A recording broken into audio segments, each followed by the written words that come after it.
காமிச்சிருந்தேன் sir. அதனால போட்டு அது ID card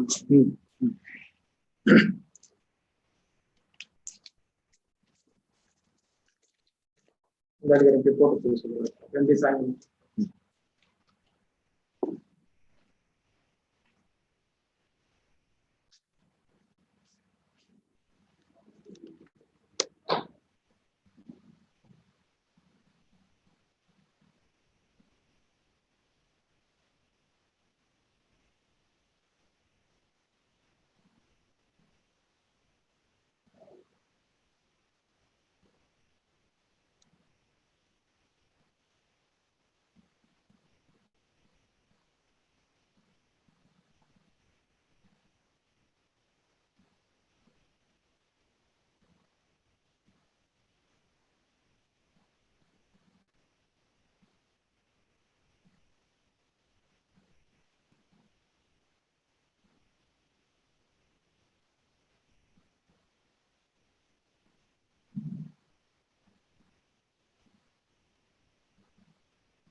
Very good afternoon to one and all.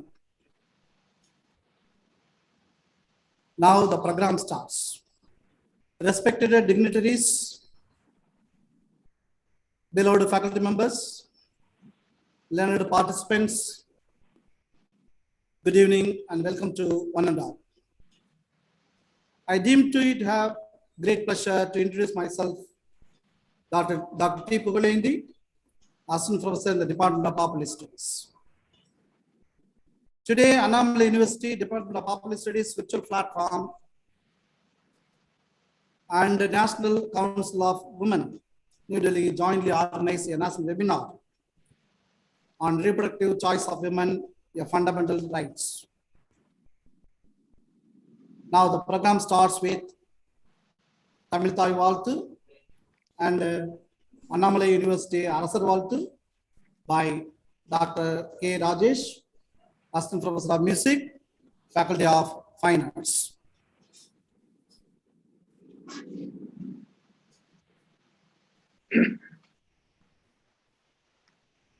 நீராறும் கடலொடுத்த நிலமடந்தை கெழிலொழுகும்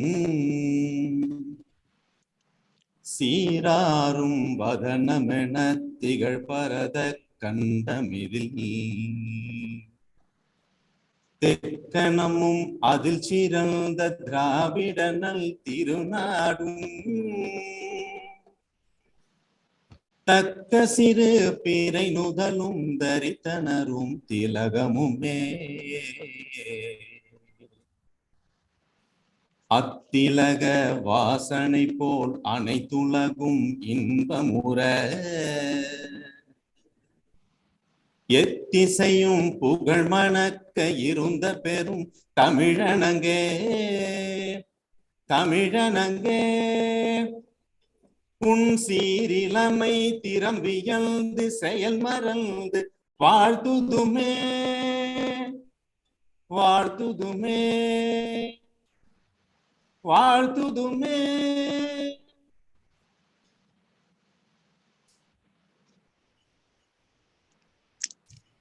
Thillai பதிவுடையான் Chitrambalam தன்னில் அல்லும் பகலும் நின்று ஆடுகின்றார் எல்லை கண் அண்ணாமலை மண் அமைத்த கலை கழகம் கண்ணார கண்டு களித்து நில்லாத செல்வத்தை நிலைக்கச் செய்தார் நீங்காத கலை புரட்சி நிரம்ப செய்தார் கல்லாத இனமெல்லாம் கற்க வைத்தார் காணாத பெரும் கழகம் கலத்து வைத்தார் இல்லாத புலவர்களை இருப்போராக்கி இணையாத தமிழ் புகழை ஈட்டிக் கொண்டார் வெல்லாத செயலில்லை என்று போற்ற விளங்கியவன் மல்லண்ணா மலையல் வாழ்க மணி காட்டும் கோபுரம் போல் உயர்ந்த நெஞ்சும் மலை காட்டும் அகலம் போல் விரிந்த நோக்கும் பணி காட்டும் திருக்குறளில் படிந்த வாழ்வும் பதவியெல்லாம் படி போலே கடந்த பாங்கும் அணி காட்டும் தாமரையான் அடைந்த மார்பும் ஆரையுமே உறவாக அணைக்கும் கையும் பிணி காற்றும் மருத்துவன் போல் பேணும் அன்பும் பெற்ற தமிழ் முத்தையவள் பெரியோன் வாழ்க பெற்ற தமிழ் முத்தையவள் பெரியோன் வாழ்க பெற்ற தமிழ் ராமசாமி பெரியோன் வாழ்க பெற்ற தமிழ் ராமசாமி பெரியோன் வாழ்க. Thank you all.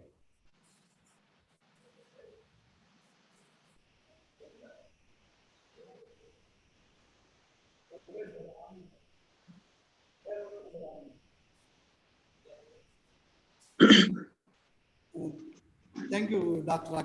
Rajesh, and thank you, participants.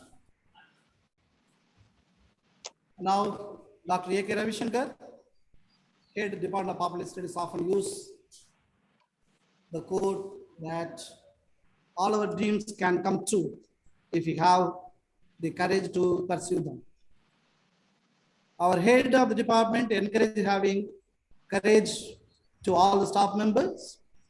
Now I request our head of the department, Dr. A.K. Ravishankar, to welcome the gathering.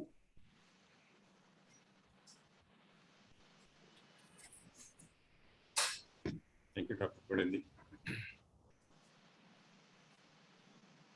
Honorable our beloved Vice Chancellor, Dr. R.M. Kadiresan, respected Professor Ramagopal, Dean, Faculty of Arts. Today's webinar session, guest speaker, Professor Sangamitra and Dr. Harita Devi, the esteemed representative from NCW New Delhi, revered head of departments, all other dignity professors from various departments, the webinar director, K.H. Bimalata Devi, my colleagues, and my dear participants. Good afternoon to all. It gives me an immense pleasure to deliver the welcome address for this webinar. Thanks to the webinar director and her team. I am extremely delighted to admit as our beloved Vice Chancellor, Dr. R.M. Federation. As everyone knows, his credentials are infinite. He is one among the very few agricultural scientists in India who had the potential to operate the prestigious National Agricultural Innovative Project. The World Bank ranked his project as #1 among all the NIA projects operated in the country. He is also a passionate academician. Above all, his love towards this university is immeasurable. Sir, honestly speaking, I am in dearth of words to explain your goodwill. Behind your commitments to lead the university to the next level. Sir, your presence here is a real honor to us and it encourages a lot. Once again, I welcome our beloved Vice Chancellor with the heartiest gratitude. I wholeheartedly welcome our Dean, Professor Ramagopal, an excellent teacher. He devotes his heart and soul to teaching and the career building of the student community. He is very down to earth, despite his fame. Professor, I welcome you with a heartfelt gratitude. It is my pleasant duty to cheerful welcome to today's speaker, Professor Sangamitra Acharya.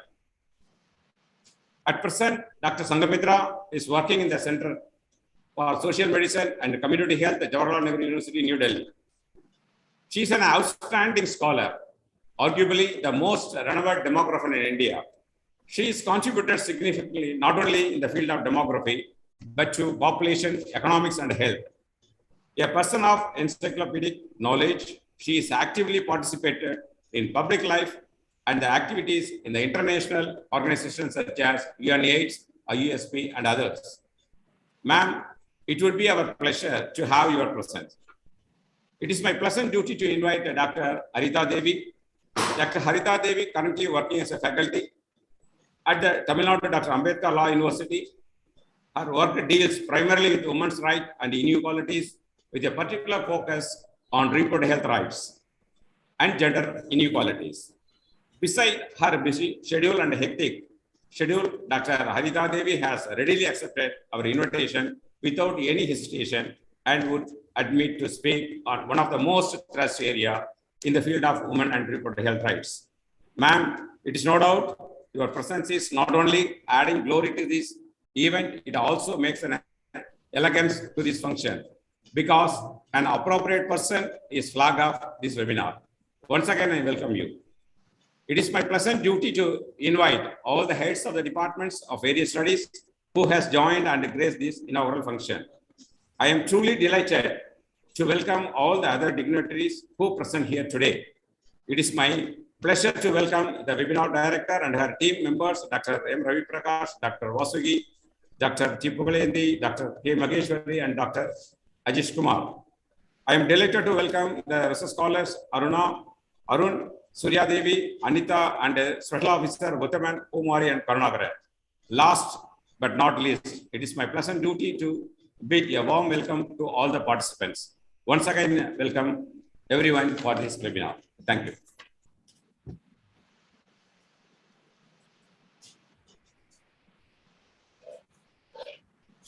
Thank you so much, sir. Mark Twain said, the secret is getting ahead, is getting started. Now on this line, Dr. Bimalata Devi, Associate Professor of the Department of Public Studies, will brief about the webinar.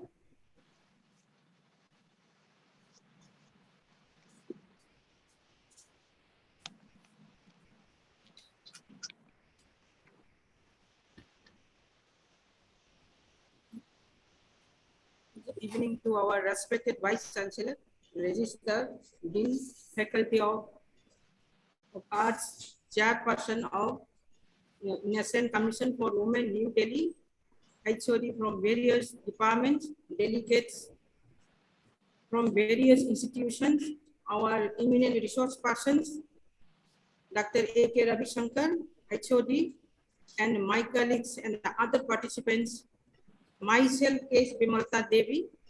It is a proud moment for me to stand as a webinar director to this webinar entitled Reproductive Choice of Women, a Fundamental Right, is organized through AU virtual platform at the Department of Population Studies jointly with the National Commission for Women, New Delhi. The Department of Population Studies was established as Center for Population Studies in August 1976. 1 year MA Demography Program initiated in 1978 and MA Population 2 years program and MPhil in 1981. The department has organized the two conferences of the Indian National IASP in 1981 and 2004.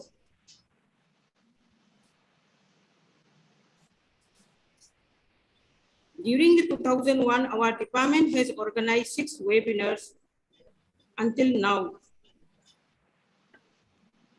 The National Commission for Women is a statutory body established in January 1992 under the National Commission for Women Act 1990. This commission was for the first time recommended by committee on status of women in India in 1974.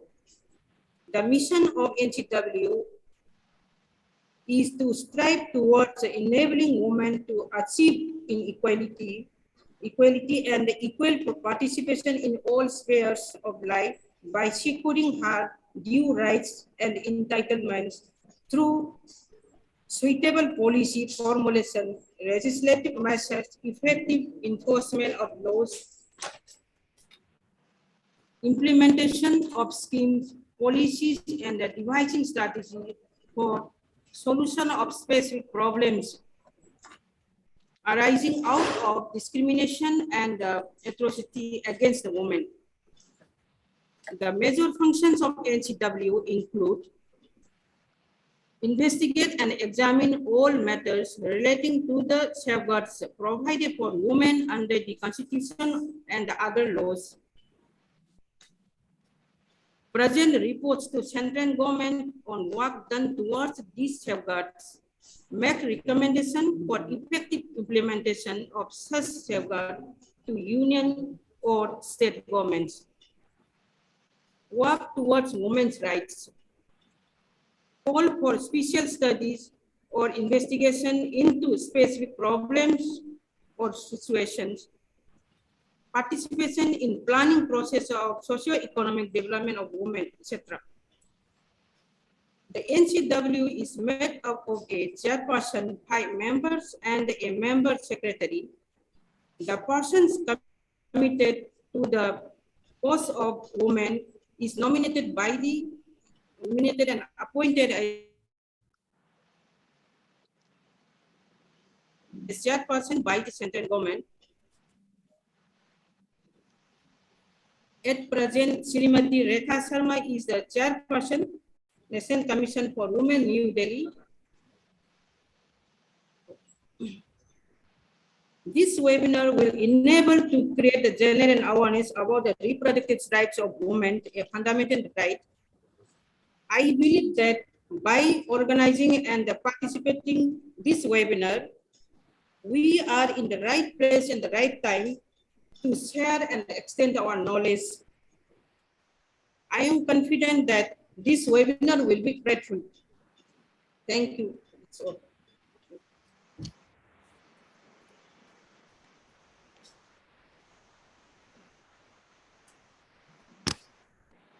Thank you, madam. A leader is a dealer in hope.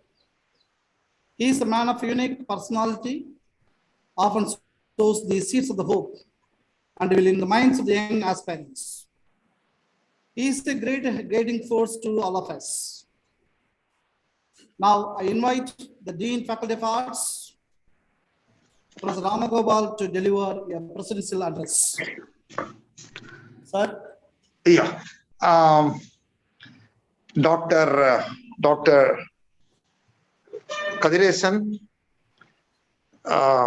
Vice Chancellor of Annamalai University, Dr. Ravi Shankar, HOD of Population Studies, Dr. Bimulata Devi, the organizer, and her team, distinguished resource persons, and above all, student participants.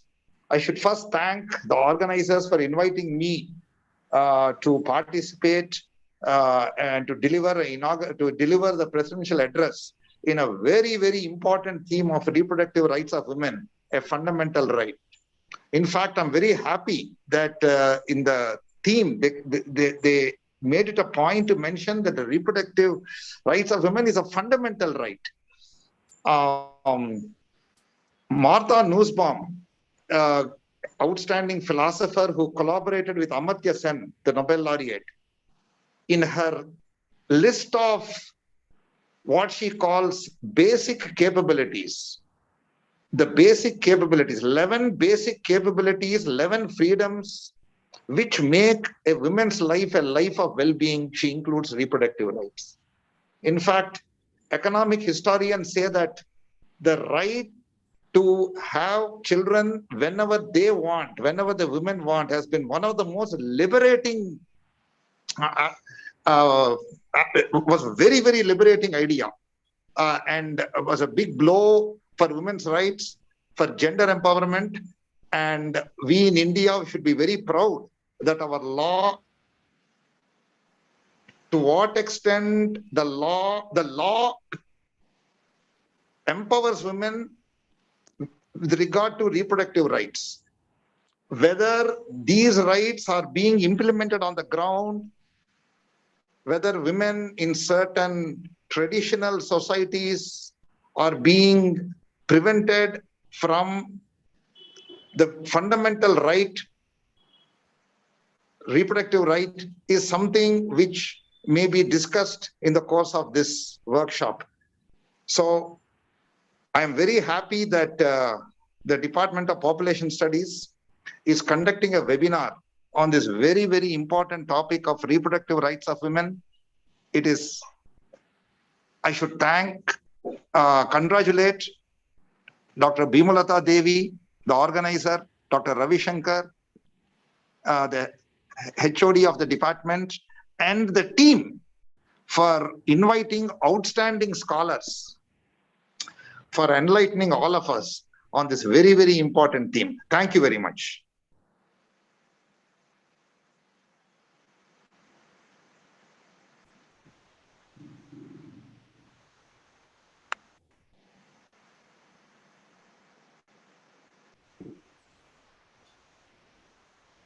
Vision with action can change the world. Our Honorable Vice Chancellor is a man of vision and action. He is a great source of the motivation to the learning community. Our Vice Chancellor has adopted an unprecedented academic systems, which is based on the integrated knowledge, teaching, learning, and scientific research, which are related to the community, and they indicate the advantages and effectiveness of the systems.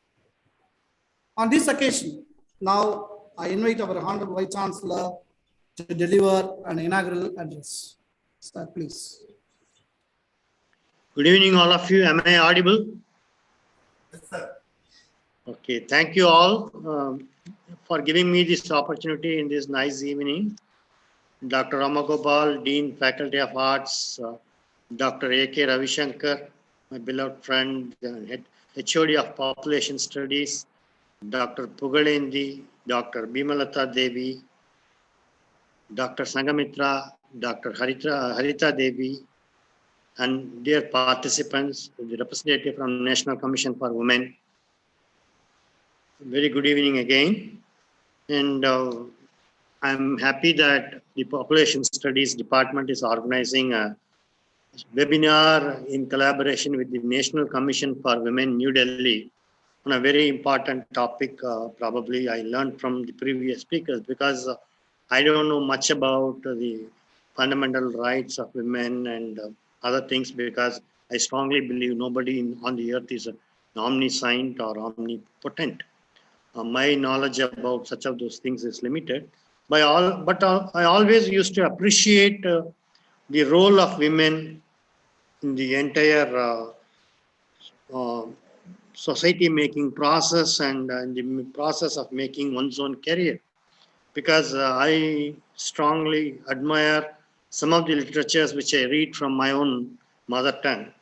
And I see the role of women as an essential triggering force and component of any individual's life, whether it is a male or female. And the first component or role is the role of a mother. Everybody appreciates being a mother. We attach so much importance to the lady who has given birth to us, who has introduced us to this earth. And I could say one quote from Kumaragurubarar, balloon குழவிக்கு பசும் குடற் பொறாது என நோயுன் மருந்தை தாய் உண்டதாங்கு அப்படிம்பார். What he says is, since the newborn child will not be able to tolerate the medicine that will heal the ill health or any cause of a disease the child is suffering, the mother used to take the medicine and give it through her milk to the child. So such a noble role the mother performs, and that is what Kumaragurubarar says. Another thing, another literature is from Patinathar. See, Patinathar is a saint who has given everything and he has detached himself with the whole earthly life. But when his mother died, he could not resist himself. He came and he had some 3 quotes. Munnamittati muppurathile, pinnamittati tenilangaile, nanamittati mulgave. And he didn't lit the fire, but his compassion to his mother in the form of a poetry made the fire lit. That was the literature from Patinathar. So the role of mother is so sacred. And next comes the role of wife, life partner. And for that, the literature that inspires me to appreciate the role of a wife is from Kannadasan. He says, ஆலம் வெழுதுகள் போல் உறவு ஆயிரம் இருந்துமென்ன வேறென நீ இருந்தாய் அதில் நான் விழுந்து விடாதிருந்தேன். If you take, for example, a banyan tree, which is very huge, it has so many branches in the form of prop roots. Those are only prop roots. And once the prop root touches the earth, it will give a new branch. But it will not support the mother tree. The mother tree stands on the strength of the tap root which anchors the tree. And Kannadasan compares wife to that of the tap root that holds the entire banyan tree with the whole weight. ஆலம் விழுதுகள் போல் உறவு ஆயிரம் இருந்துமென்ன வேறென நீ இருந்தாய் அதில் நான் விழுந்து விடாது. And then comes the role of daughters. Of course, the whole Hindu mythology brings the role of daughter, and you can see so many various and so many noble sons born on the earth, but all of them are born as sons from the uterus of a mother. But if you take, for example, Draupadi was born from fire. If you take, for example, Sita Devi was born from earth. So the mythology describes daughters as to have been taken shape or obtained birth from 5 elements. So sacred the role of a daughter or the birth of a daughter. And we used to say, if the daughter is born, a Mahalakshmi is born.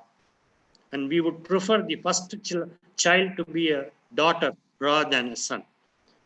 And again, yesterday we had the Chancellor Tamil Nadu of all state universities in Tamil Nadu had a meeting with Azadi Ka Amrit Mahotsav, and all of us were given, all the Vice Chancellors were asked to talk about the celebrations for 3 minutes. And I was quoting one, see, everybody talks about, in the case of freedom fighters, we talk about Bharatiyar, we talk about Veerapandya Kattabomman, we talk about Kapalote Tamilan, but nobody talks about a lady who had been very successful in the sense she was the whole of Indian history among the freedom fighters.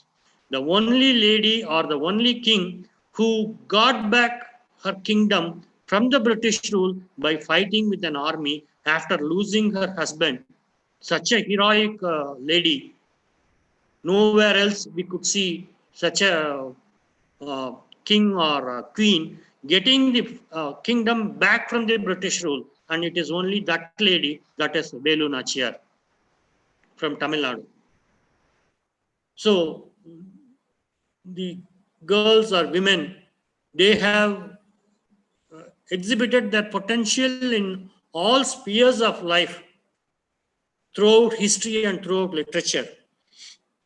And taking that cue and to be very humble here, I would like to submit that it was myself as Dean Faculty of Agriculture who started an exclusive Women Cadet Corps wing of NCC here in the 90 years history of Annamalai University. So such is the role of women, and this country is now, population studies knows that better, is blessed with a demographic bonus of having young generation as contributing to the maximum proportion of the whole population in the country. And that is all because of the women in India. And it's so pleasing for me to talk on this occasion and to inaugurate this webinar, which is being very rightly organized by the Department of Population Studies. I wish the seminar a grand success. And once again, I thank you all for this opportunity. Thank you.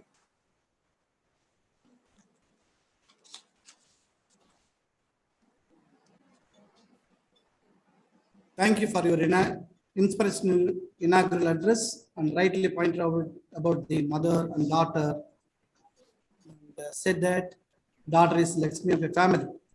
So on behalf of our Department of Population Studies, on my own behalf, once again, I thank you, sir. Thank you.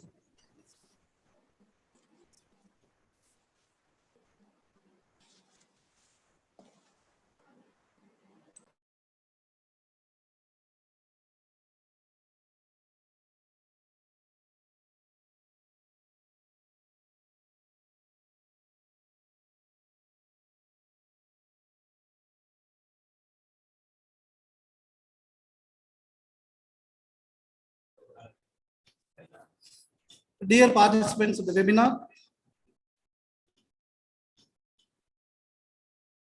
now the session starts.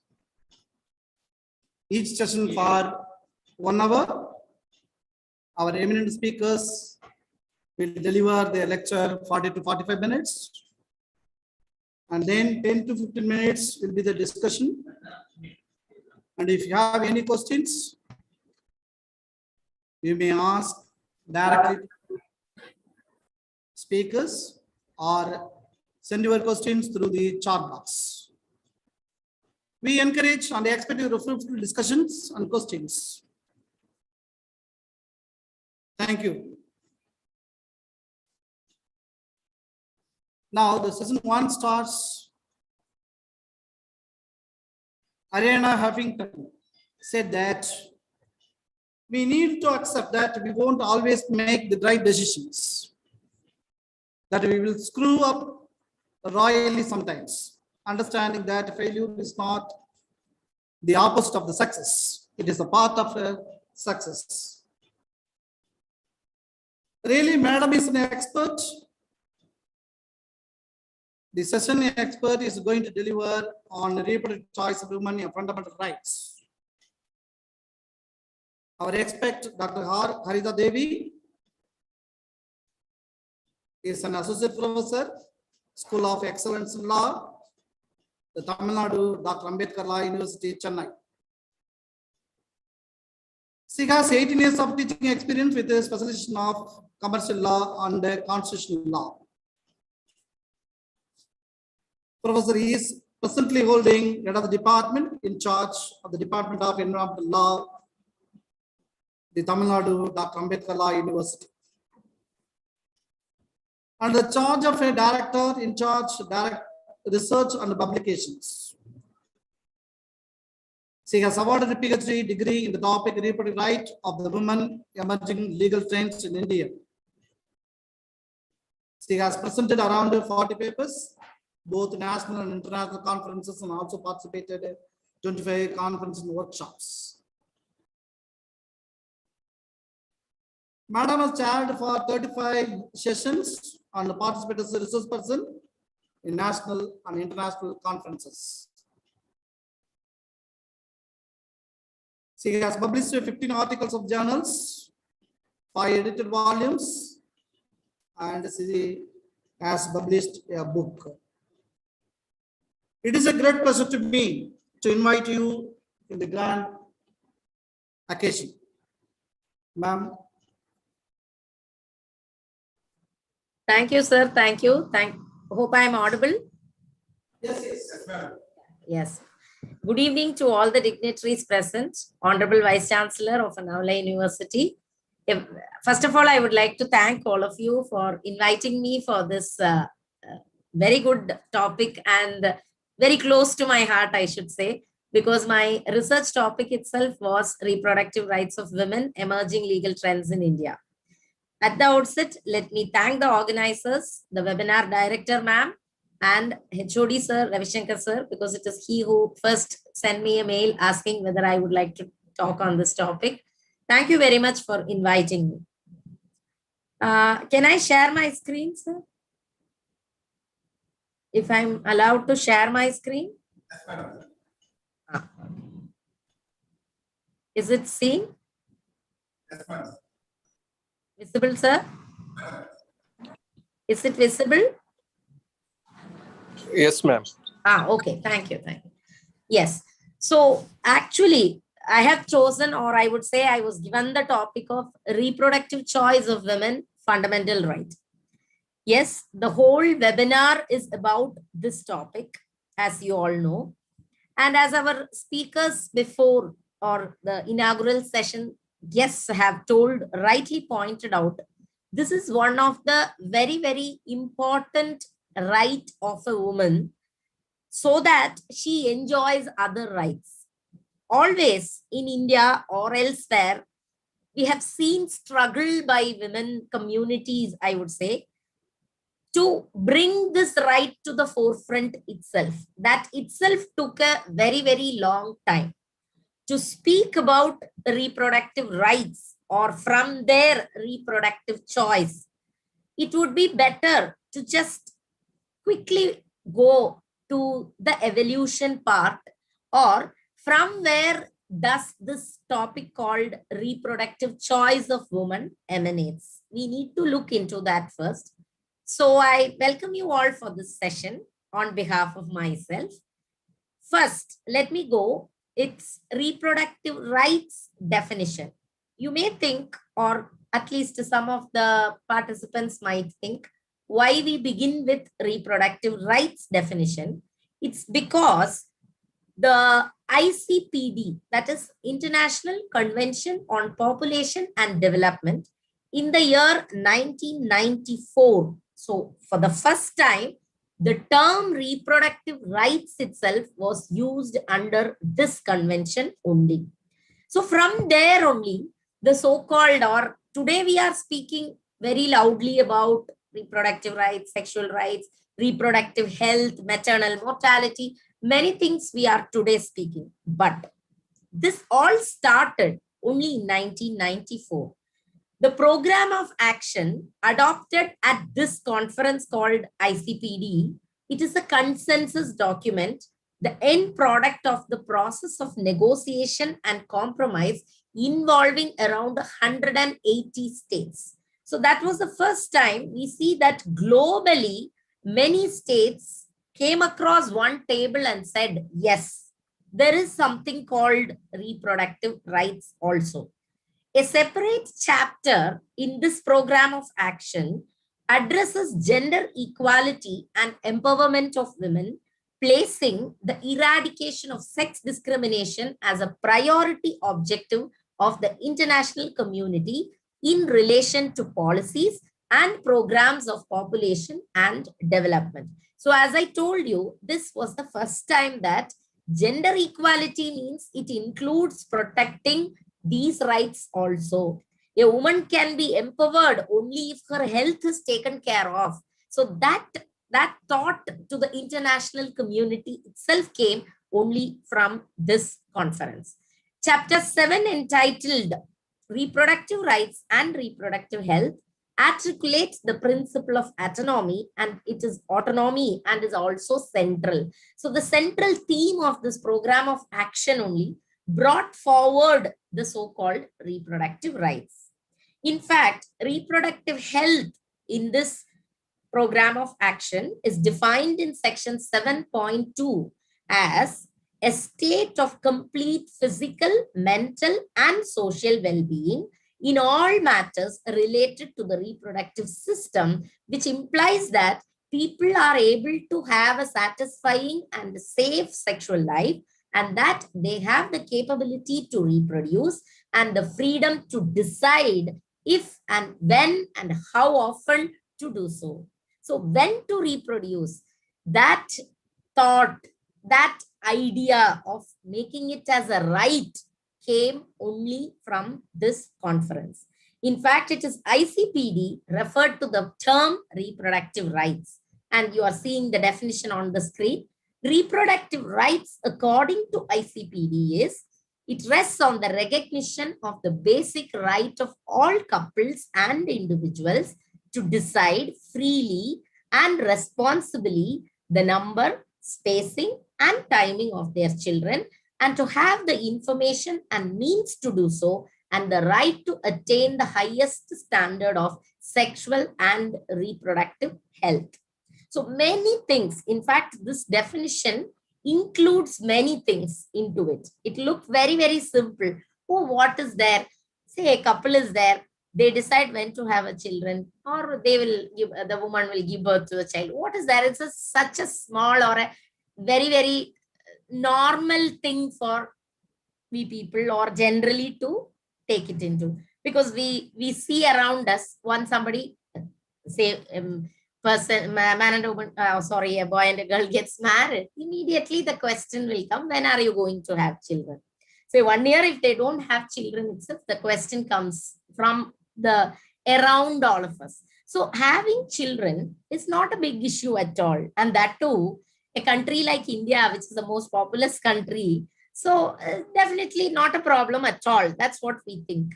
But India is also, very sadly, we have to take it that India is one of the country where it tops the list of maternal mortality, even in this 21st century, even today. It tops the countries. We have to say a very, I don't know whether we can say it proudly, that number of mothers who die during childbirth is more even today in this 21st century. So giving birth to a child is not a simple affair. That itself shows there are mothers who die in childbirth even today, number one. Number two, there are mothers who do not have a proper facility to give birth to their children even today in this 21st century. So it's high time that we think of what are these reproductive rights? Do we really have that in India? Because is there any law as a legal person? I come from the background of legal person. So from there, if I think, is there any law which is having the definition of reproductive health or rights or something like that? Very sadly, I have to say the answer is no. There is no law in India till today which defines the term reproductive rights or even reproductive health. It's a sad state of affairs. From there, I will start. So actually, I have to congratulate these organizers for having chosen such a vibrant topic, because a very, very needed topic at this hour, right? So number of children, when to have children, and also even after giving birth, the woman should be healthy. So a healthy pregnancy, healthy childbirth, and afterwards maternal morbidity also should not be there for a woman. Then only she can also contribute to the economy of the country. So here we have to understand that this particular reproductive rights, when we say, it's indirectly connected or directly connected, I would say, to the economy of the country itself. Half of the population in India is women. So women are also contributing to the economy. If their health is not okay, or if they give birth to child, after that they cannot be in the scene, then where is the contribution? So where will our economy go if that contribution comes down? So in that angle, we will proceed with the topic. So from the definition, reproductive rights include legal or safe abortion sometimes, birth control, quality reproductive health care, education in the sense education or information about the health, reproductive health, ability to make choices, freedom from forced sterilization, female genital mutilation, all these things are encompassed within that definition called reproductive rights. But overall, if you see, it's only reproductive rights. So topic is reproductive choice. Where does it come? Let me explain. I have a right to choose or protect my right to choose. What? It is women's right to health. Simple. I have a right to be healthy, no doubt. Even if you give the simplest meaning to life, I have to live a healthy life. But it was not a very easy journey. Today we are here with reproductive rights or reproductive choice. It's a fundamental right. We are conducting webinars, seminars. Many people started talking, everything right. But that was not an easy journey in India. If you take women's right to health, a quick recap of the evolution aspect, if you see, it as a right, women's health, everybody agree. But reproductive health of a woman as a right. When I say right, we all have to remember, if it is my right, then it is somebody's duty to take care that my right is not affected. So state has a duty to take care that the reproductive health of women is not affected. It did not become a reality very easily because of many factors like that of population, degradation of moral and social values, economic and other customary conditions. You know, when we talk about reproductive health, the first hurdle will be customary practices which is prevailing even in our home. Even today, there are houses where we don't even talk about what is menopause or what is puberty or publicly. That's all women's affair and it will be kept in secret. Today also we are living in that era only. So customary conditions also was a hurdle for women's right to health. But this women's general health and reproductive health rights were fought by various women's organizations in India. That if you face by face, if you look into, first they fought against introduction of hazardous contraceptives like EP drugs, NET-EN, these are all medicines, Norplant, Depo-Provera, and very recently the HPV vaccine, sex-selective abortions, and coercive population control policies of the state. So beginning, the first phase where women's organization in India fought for reproductive health was with these matters, because there were contraceptives or hazardous contraceptives, I would say, injected into women's body for reducing the population of this country.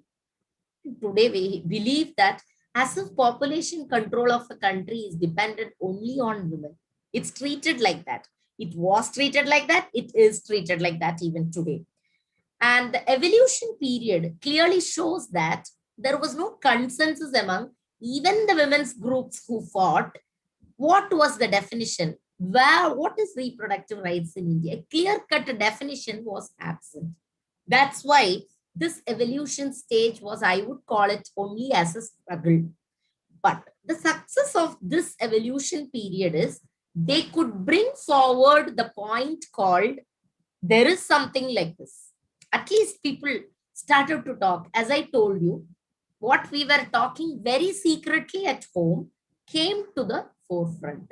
Same period, little bit like international community also brought it to the forefront. Actually, the period is 1994. And now reproductive rights, when you say definition and concept, if you take the evolving global reproductive rights framework, that is ICPD onwards, any global convention, as well as the regional instruments, etc. Many countries started bringing out many documents. Based on that, this reproductive rights can be divided into two basic principles. One is the right to reproductive health care. Two is the right to reproductive self-determination. Please, it's to be simply understood. So overall, it is reproductive rights. Two principles are there: right to reproductive health care, and second one is right to reproductive self-determination.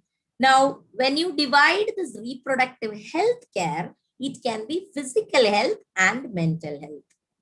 So sad is, and the completely neglected area is mental health of women. In fact, mental health of women is so intimately connected to the reproductive function of a woman. In fact, I would even suggest to the Department of Population Studies that mental health connected to reproductive health itself is a separate topic.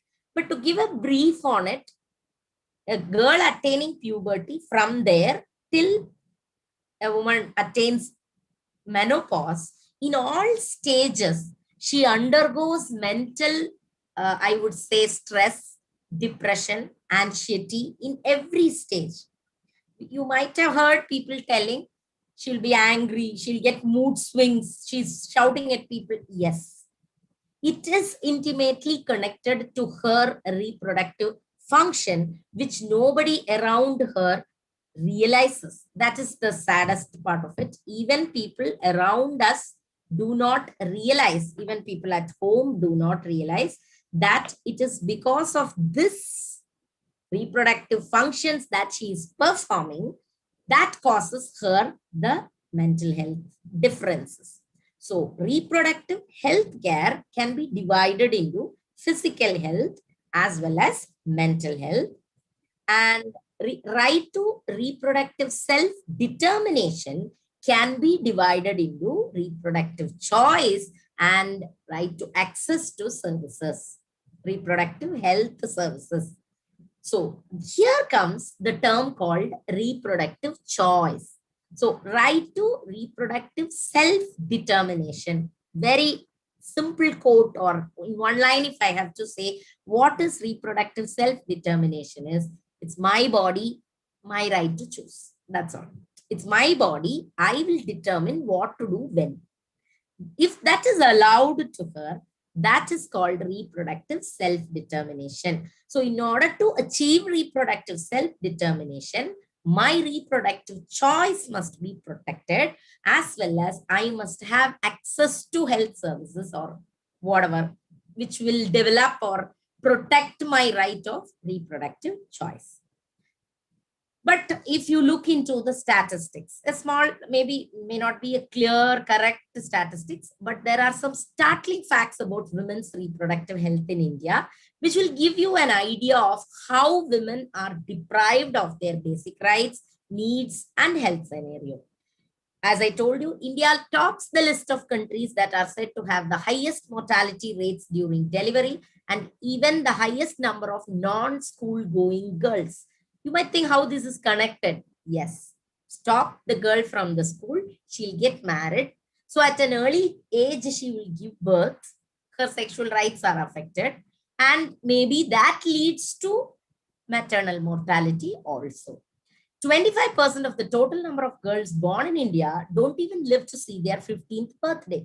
This is also one statistics. It's so sad, but 40% of the HIV cases in India in 2005 statistics, this is, are said to be women. When HIV propaganda and many campaigns and all took place some years back, now it's a bit less, but yes, you will find that most of them affected were women. In fact, they get it from somewhere, but they are the persons who are again affected because of that deadly disease also. From women, some children also got affected. We see that. So these statistics show to us or remind us that we have to take care of the reproductive health of women. And the primary answer to issues with women's health is gender inequality issue. But then there are others which also include poor healthcare system of the country. Factors are malnutrition, which not only affects the health of the mother, but also the infants which the mother is giving birth to. Many times we forget that the health of the child is so intimately connected with the health of the mother. As our Vice Chancellor rightly pointed out in the inaugural speech, mother take medicine for the child. So that much it is connected. But unfortunately in India, if you look into, you will find two different departments dealing with all these things. Child, that is somebody, women, that will be somebody else. Child welfare, some else will be talking. So like that, a holistic approach is absent. When we talk about women's health, we think we are talking about only a woman's health. No, we are talking about the child's health also. When we talk about child's health, we are talking about the future generation of this country. India is the most populous country, but you know, demographically, we are very, very strong. The working population, the so-called above 18 to less than 60, that working population is found strongly in India, Indian population. That's why India, many others are afraid demographically. I need not speak. I'm talking to Department of Population Studies. So you'd be knowing better than me. But this working population, if half of it is women, and if they are not healthy, and they are giving birth to children who are not healthy, then what is the use of this population without being healthy? So these factors, for example, malnutrition. Today, even I have noticed many times in our college or university, when we conduct blood donation camps, they come forward, children come forward, 18 to 22, that's our 17 to 22, after +2, they join for 5-year course students. I'm talking about them, 17 to 22. Must be some good, what do you say, we will think, okay, they're very healthy children. Yes, very healthy children. When they come to give blood, many of the girl students, I have found that they are not able to donate blood because their hemoglobin level is less. I'm wondering at this age, or even after giving birth to children and so many other things, even after, say, in my 40s or 45, I have not still come across a time when my hemoglobin is less. But today, many of the school-going children or college girls are anemic. There starts the problem. The idea of what is anemic and how they should be taken care of, that educative, that awareness is lacking. So this leads to later malnutrition. When during their reproductive age, automatically they are malnourished. Then that is the reason. So women's health starts from home. Gender inequality, it starts from home. And then other factors, healthcare system of the country is not giving special priority to this women's health, I would say. It's my humble opinion. Maybe you might think there are so many schemes, what is the problem? Yes. But whether those schemes are rightly reaching in the right time to the needy women, that is the whole question about it. And the Constitution. Now coming to the legal part of it. The Constitution guarantees some fundamental rights having a bearing on healthcare. So whether really it guarantees something, if you look into, whether health is protected under our Constitution, if you look into, for non-legal persons, I'm telling this, Article 21 deal with no person shall be deprived of his life or personal liberty except according to procedure established by law. This is the wordings of this Article 21. Right to live, right to life. It means something more than mere animal existence. And it includes the right to live consistently with human dignity and decency. I hope all of you will agree with this, because the title of this webinar itself is whether it is a fundamental right. Yes, Article 21 is a fundamental right. And Article 21 says that no one shall be deprived of his life or personal liberty. So life, if you give the plain meaning of right to life itself, I have a right to live with human dignity, a peaceful life. So that peaceful life includes healthy life also. In 1995, the Supreme Court held that right to health and medical care is a fundamental right. So since then onwards, actually only from 1995 onwards, health is important, and right to life under Article 21 includes right to health. That came from 1995 onwards. And there is a case, very famous case, which legally everybody would know, Paramanand Katara versus Union of India. Nothing to do with women's health and all. But the point here is, in that case only, for the first time, the Supreme Court said that the right to life of every person, especially health, is of paramount importance. And it is the obligation of the state to take care of the health of people. So you cannot deny treatment to patients who come to the hospitals. From there only, this right to health concept got into the fundamental right aspect of it. And Article 21, right to life, if you take, the right to life is the most clear article or clear provision in our Indian Constitution that could be applied to protect a woman at risk of dying in childbirth due to lack of obstetric care. So the women have a right to, or they have a choice to live healthily. I have a right to choose between healthy life and non-healthy life. See, all facilities regarding my health care must be available to me to choose a healthy life. And the government of India, as I told you already, has introduced several maternal health schemes.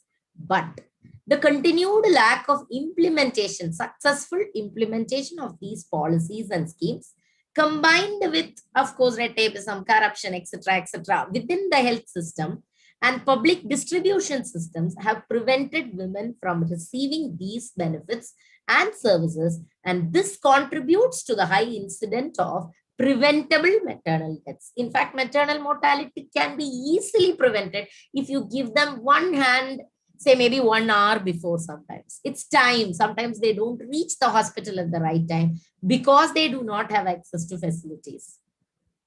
And many other reasons sometimes. And reproductive health care, when you tell, these maternal deaths, that is, a woman dying during her childbirth, is strongly associated with the absence of good medical care before, during, and after delivery. Three stages you can give: before, during, and after delivery. Because medical science has developed so much in this world that they are giving a complete protection. But sometimes we feel that this medical care and medical protection is available only to people with money. You can't pay at the right time, you don't get the proper care. That also happens. More than half of all maternal deaths worldwide occur within 24 hours of delivery, mostly due to postpartum hemorrhage, blood loss, heavy blood loss, and that's how women are dying. So at that stage, if something is taken care of, they can live. And when you take the judicial response in India regarding this, courts in India, earlier stage, in the beginning, they have not considered it as a violation. That is, the maternal deaths were not brought within the term called right to life. It was a medical negligence case. A woman, maybe if she has approached that a woman died, and okay, it's a medical negligence case and compensation was given. So it was taken very lightly. But later, that is how we see the later decisions, recent cases have changed the situation, giving a new dimension to women's right to life. If you see cases, I'm just giving 1 or 2, 3 cases because fully legal, I don't want to talk. Lakshmi Mandal versus Deen Dayal Harinagar Hospital and others. You'll see the year, it's only 2008, say some 10, 12 years before, like that. There, the very clear right to life, and this was connected. The judges, I am quoting from the judgment, no woman, more so a pregnant woman, should be denied facility or treatment at any stage, irrespective of her social and economic background. There is where the inalienable right to health, which is so inherent in the right to life, gets enforced. So fundamental right, it is a fundamental right to health. So a mother or a woman cannot be denied a facility or treatment at the right stage due to her economic background. As I told you, only if you pay money, you will get the right treatment is violation of right to life. Another case is Jaitun versus Maternal Home and others. Again, in the same year, these were all actually writ petitions filed by some people as well as some organizations. And it was heard together. And again, I am quoting from the Supreme Court's wordings. They said these petitions are essentially about the protection and enforcement of the basic, fundamental, and human right to life under Article 21 of the Constitutions. Two rights, it's focusing on two rights. One is the right to health, which would include the right to access and receive a minimum standard of treatment and care in public health facilities, and in particular, the reproductive rights of the woman, of the mother. So that's how we see that these cases, especially after 2005 or 8 onwards only, we see the Supreme Court has again and again reiterated that right to health care and right to reproductive rights, that term itself, they started using only after that. And it is declared as fundamental right under Article 21. Another important case, Sandesh Bansal versus Union of India. It was a public interest litigation filed against the government of Madhya Pradesh over the lack of implementation of maternal health schemes in the state. As I told you, schemes are many. Every state has central government schemes are there, state government schemes are there, but whether it reaches the right person. So the court held that a woman's inability to survive pregnancy and childbirth violates her fundamental right to live. The court recommended that the government take various measures to improve maternal health care in the state. So it was a public interest litigation. And another case is Snehlata Singh versus state of UP and others. Actually, this is a little more ahead, more than saying right to live, right to survive a pregnancy and a childbirth.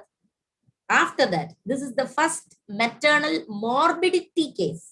Many of us forget that even if you speak to a gynecologist, they will say every childbirth, a mother is losing 10% of her health. Irreparable, nothing can be done. Woman also knows that. Somehow we survive, go back, fine. But maternal morbidity means maternal mortality is the woman dies in the childbirth. Morbidity means lifelong she gets some problem because she gave birth to a child. This case was about obstetric fistula. Because treatment was not given properly, she was not admitted in the hospital properly, and she got this problem. And lifelong she has to live with the obstetric fistula, which is against her basic fundamental right. Decency, dignity, everything will be affected. Her future life, future health or future continuation of a peaceful life will be affected if a woman gets into such issues. And again, the petition reveals the failure of an policy. Actually, there were, in this case, we'll see that if you read the whole case, we'll know that there were policies, but she was not admitted right time in the hospital. She was denied treatment, etc. And one more case is about Shakuntala Devi versus state of UP and others. Again, UP. It explicitly recognized and condemned the appalling treatment of Sarvesh Kumari. A woman wanted medical assistance in the primary health center. She was not given the room or right time facility. She gave birth to the child on the street. So the court said that this is highly inhuman act on the officials and the staff posted at the community health center. So we find that most of these cases which has reached the courts, and the courts are reiterating to the term that reproductive health and reproductive rights are part of Article 21. So it is a fundamental right of a woman, without giving any interpretative meaning to Article 21. Right to life includes that, this and all. Plain meaning, right to life, I have to live. That itself will include maternal mortality, to be protected from maternal mortality. So I have a right to choose whether I have to live or not. See, if I have to give birth, then I have to die. I don't have the, if I don't have a assurance that I will live or survive my pregnancy, then that is against my right to life. So too often we find that what is the problem here if we look into, The issue of distributive justice in the allocation of resources for health is a major concern. It's not only in India. I can give you some examples a bit later. Throughout the world, the cost that is allocated or the resources, when you allocate budget also, you will find reproductive health budget will be very small. It's not properly reaching. Too often, women's health needs are the first to be affected. If there's any problem, this will be cut. The bias against the allocation of resources necessary to provide health services to meet women's special needs itself is a form of gender discrimination, because you have to give an upper hand. In fact, this reproductive health has to be given an upper hand, but we find in the allocation of budget or money or resources, it will be down. After allocating everything, if there is money, this will be done. Many a times, if authorities are questioned as to why these schemes are not reaching, answer will be no money. If you go to a primary health center, I'm not talking about people living in cities. I'm not the elite group which is today listening. No, I'm talking about people living in villages. They do not have proper hygienic conditions around them. So that also includes their health, proper water facilities, proper road facilities, because primary health center will be somewhere, they will be somewhere. Only when they reach to the primary health center in the right time, they can survive. So that also happens. Some of the examples of other countries, if you take, in Croatia, I came across, contraception was the first medication to be removed from state funding. And budget cuts, economic constraints was the answer. And abortion was the first medical procedure to be removed from the otherwise free health services. So other free will be given. For abortion, we won't give. So think sometimes women may not go. And you know, in some villages of Tamil Nadu as well as other states, we see that illegal abortions are taking place. Illegal abortions, what will happen? And that too, if you read the methods which they adopt, we'll be surprised or we'll be shocked, I would say, not surprised, shocked. This is happening to a human being. Yes. They adopt some illegal methods, some foolish methods, and the woman dies ultimately, or she will be affected lifelong. That would happen. And in Bulgaria, another example where the government reported that the number of abortions was considerably higher than that of the births. So they said family planning education is inefficient due to economic. If you ask a question, answer will be yes, economic condition. We don't have sufficient money or resources. Cuts in the budgets in Azerbaijan resulted in the decrease in the number of maternity health centers. So as I told you, around the world, this is happening. So reproductive rights is not one Indian thing. We too have so many primary health centers. If you go there, sometimes the proper staffs are not there, proper clinical facilities are not available. Why, if you ask? No money, no allocation, no appointments properly, but some reason somebody will give, right? And autonomy, when I say choice, autonomy means the right of a woman to make decisions concerning her fertility and sexuality free of coercion and violence. And key to this is the notion of choice, which is reproductive choice. In healthcare context, the right to informed consent and confidentiality are instrumental to ensuring free decision-making by the client. Yes, very, very important, confidentiality. Even today, for some basic health problems of a woman herself is very hesitant to go to a doctor, fearing confidentiality.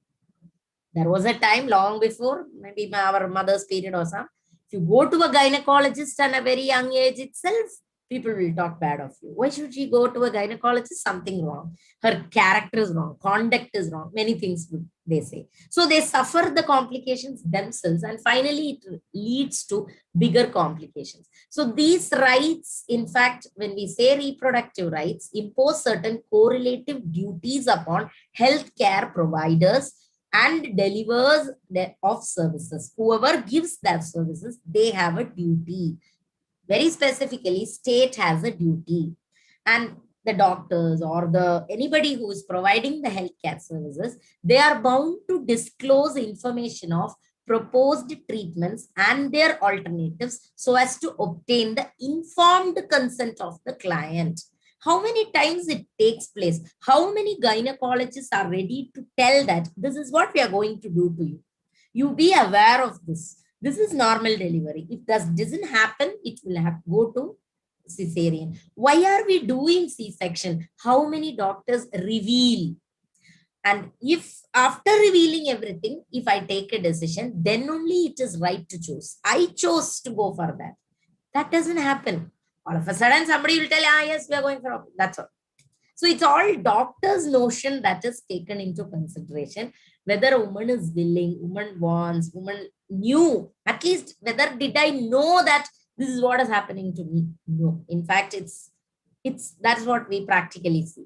So likewise, they are bound to maintain secrecy so as to allow to take her private decisions without the interference of others. I think in our webinar, the next session or tomorrow I saw there's somebody talking on abortion. So they will be telling it in detail. Our laws are in such a way, we allow abortion, but many people should sign. Whether a woman can take a decision of abortion, the answer is no.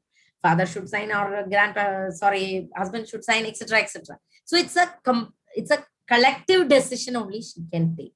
She has to take decision only taking into consideration others.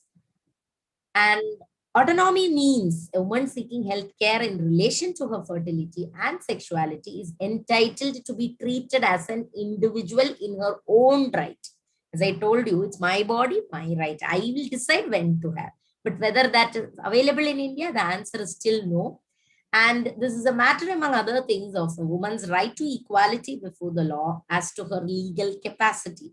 See, woman as a person, that itself came very late, in fact. Earlier, women were treated as part of somebody. That is in Manusmriti time onwards.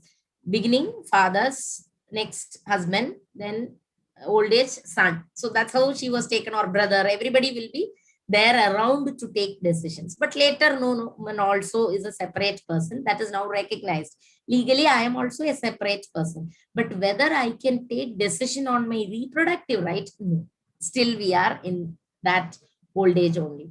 And there's another case, Sujita Srivatsava versus Chandigarh administration, where again the court has reiterated, Supreme Court has said, there is no doubt that a woman's right to make reproductive choices is also a dimension of personal liberty as understood under Article 21 of the Constitution of India. So it is important to recognize that reproductive choices can be exercised to procreate as well as to abstain from procreating. If I decide I do not want that, also I must be allowed, right? And another, in a landmark judgment recently, May 15, 2020, the court has again, Rajasthan High Court has declared that woman's reproductive choice is a fundamental right. Now they have started to delineate the terms, as I told you in the beginning. Overall, it was reproductive rights they were telling.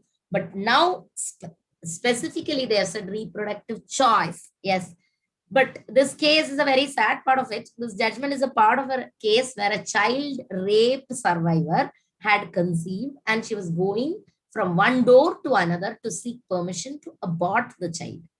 It's a rape survivor. Unfortunately, that to a child, she conceived. So she applied, or on behalf of her, somebody applied for aborting. In our law says after 20 weeks, you should not do, before that, there's so many procedures.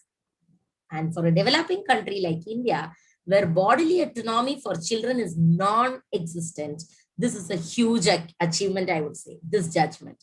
And more so in the case of children who are married off at an young age, it is a landmark movement. And we find that in women and children have little to say regarding their choices which they make for themselves. In fact, tier 2, tier 3 cities, that is, as I told you already, I'm talking about women who are illiterate, women who are living in villages, etc. If they start to talk about the sexual, that's it, they will be harassed. Young children are married off in a world where marital rape is still prevalent, making the abuse of young women at the hands of their husbands lawful. It is marital rape, but it will be said that it's your husband, then what? So that is not even recognized in India so far. The horror doesn't stop there. In several villages, especially in Haryana, like that, some villages, rape survivors are coerced to marry the rapists. Find it very, very silly, because rape is a criminal offense. How can that be justified by saying he married that girl? Whether that girl is willing, nobody asks such a question. That too, when it becomes a child. Especially in this case, the sad part, that's why I said the sad part of the case is it's a good judgment. Academically, we discuss because courts have reiterated or they have specifically told reproductive choice is a fundamental right. But unfortunately, this child who fought for this case had to deliver the child because this judgment and all came very late. By then, she delivered the child itself. In the judgment itself, the courts have said the child has to be taken care of by the state. It must be sent to proper school, etc. Even though she did not succeed, she has brought in a landmark judgment for a country like India, where reproductive choice is also considered as a fundamental right. And when it comes to right to reproductive self-determination, the beginning I told you, that population control, all the policies were on the head of a woman. Javed's case, state of Haryana versus Shantra, state of MP versus Sundari Bai, Achutrao Haribabu versus state of Maharashtra. So many cases which I have cited here. It's only examples. I am not going into the details of the case, but overall one connection for all these cases is failure of sterilization procedures, right? They went for sterilization procedures. Either they have delivered another child or they have developed some complications and it led to death of the patient. But all these cases, if you look into, courts have gone by case-to-case basis. That's why I put that picture there purposely. A child or a woman or a grandma or an aunt or anybody, a woman who is affected, took the case to the court, there a judgment came. So it applies only to that girl or that woman. Whether it became a law, still we are relying on Article 21 of the Indian Constitution to say that we have a right to self-determination. So realizing the reproductive health rights plus equality, it is actually equality. Simply speaking, children should be by choice and not by a chance, right? So if the couple together is deciding, yes, we are living happily, we'll have children, that's fine. Nobody is coercing or forcing anything on the woman. So here it will include empowerment is through knowledge, planning pregnancy, supporting choice of contraception, improving preconception care, all stages. It's a holistic approach is necessary for improving or realizing that reproductive choice is a fundamental right. But if you look into the maternal mortality ratio of India, slowly we are moving. That is per 100,000 live births, 145 is dying as per 2016. In 15, it was 150. So slowly 5 we have come up. 58, it was in 2014. 66, 166, it was in 2013. So 5%, 4%, 3% only we are improving every time we try to do something. So all laws are there, and it, where is it said? For all the people who are listening, I'm just telling, if somebody asks, where is it said that reproductive rights is a fundamental right? Yes, it is under Article 21 of the Indian Constitution. And the Supreme Court has again and again reiterated that right to reproductive health is included under Article 21, right to life and personal liberty. So a woman has a choice. Please allow her to have her choice. Then it will be a wholesome development of the country. Thank you. Thank you all for listening. But before concluding, I would like to say it's a fundamental right, as I told you, and failure to provide maternal health services often reflects the low priority that is attached to the women's special needs. As I told you, we don't give priority. We keep it as the last one. And the most obvious human right violated is right to life, Article 21. Discrimination against women is a significant factor in the highest number of deaths, and maternal mortality and morbidity can be largely avoided if we increase the provisions of reproductive health services, including contraception, safe abortion, essential and emergency obstetric care. As when I was in my thesis and I used to read, everything will happen within 24 hours only. That one day, if somebody has reached properly taken properly, given facilities properly, given knowledge properly, at least they would have survived their pregnancy and childbirth. So it is important that the states and the governments, the core minimum content of government's obligation is under the international human rights instruments is to provide access to affordable quality health services that would prevent maternal mortality. So that it's her choice. Let she allow her to enjoy that. She has a right to live healthy. That's the thing. So thank you. Thank you all for listening. I would like to receive questions also. Once again, I thank all of you for giving me this opportunity and for your patient hearing. Thank you.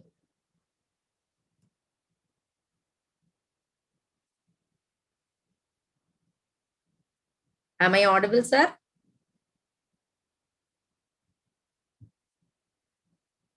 Hello?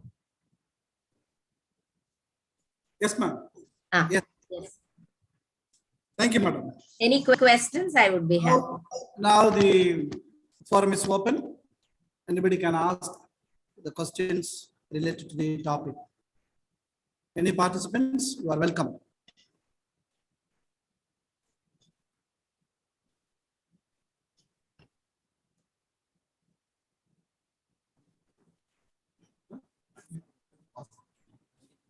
Dear participants, unmute your speaker, microphone, and ask questions.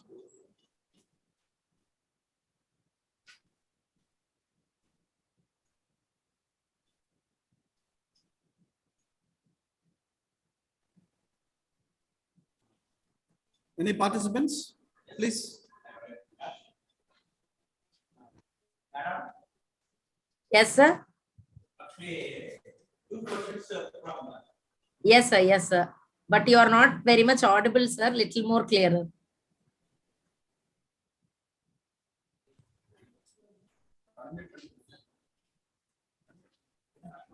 Yes, sir.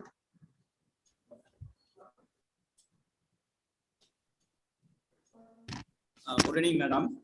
Yes, sir. It's a very nice presentation and highly enlightenment, madam. Thank you. So, two questions from Dr. Surinder, former faculty IAPS. Yes, sir. One is what will the impact of recent marriage age of girls from 18 to 21? 18 to 21. In my opinion, it is a welcome move, sir. At least a little more knowledge-wise, they can understand something. Because as I told you, child marriage is one of the reasons still prevailing in India. When it was 18 itself, we had child marriages. Still prevailing in India. Unknowingly, we have many spaces wherein their sexual health is affected, whereby they give birth to infants in very young age, and thereby it's affected. So 21 will be, I think, in my opinion, my personal opinion is, yes, it would be a very good start, I would say. Very good development in this topic. Yes, sir. Okay, madam. Thank you. Next question is, do you think that changes in the roles of husband and wife are changing over the years? Changing the? Changing the roles of husband and wife. Or the changing, or the changing over the years. If yes, will it influence on the status of women in the family? See, definitely yes, sir. I would like to, it is not changing roles. I did not know what you meant by that. Husband is husband, wife is wife. No change in that. That is not changing roles. Proper information to both.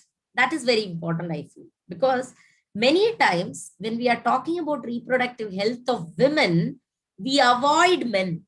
Men are not even included in those programs. Even at home, what is happening to my daughter? What is happening to my wife? What is happening to my grandma or mother? Men do not even know. There are men who don't even know what's happening to them. Then how will you expect support from husband? So I feel in all these programs or any reproductive health programs, they also must be included. Young men also should be informed. See, this is what your friend or your wife or your mother is undergoing. Let them understand so that cooperation will come from all ends. It is not changing roles. It's changing awareness to both. That's what I feel. Okay, madam. Thank you. Thank you.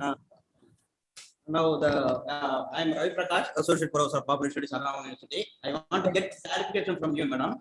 In your presentation, you mentioned that the young girls are afraid to donate blood due to the low level of hemoglobin. Is it only one factor to that one, madam? I even read that question here. Actually, yes, sir, because see, what I wanted to convey is they are afraid to donate blood because they have less. It's not afraid. If they are anemic, they cannot. They will be denied. You cannot donate blood if you are anemic. What I wanted to convey there is at a young age itself, they are anemic, which they are not even aware. What will happen if we are anemic? Stylish look and all will be there, college students or young girls, but they are anemic. They are unfit for a good quality, healthy sexual and reproductive life in their future. So if they are anemic in 18, by the time they reach their marriage, or now marriage age is 21, you keep, say by 24, 25, what will be their condition? They must be aware that giving this nutrition. That's what I wanted to convey that. Okay, madam. Very kind of you, madam. Thank you.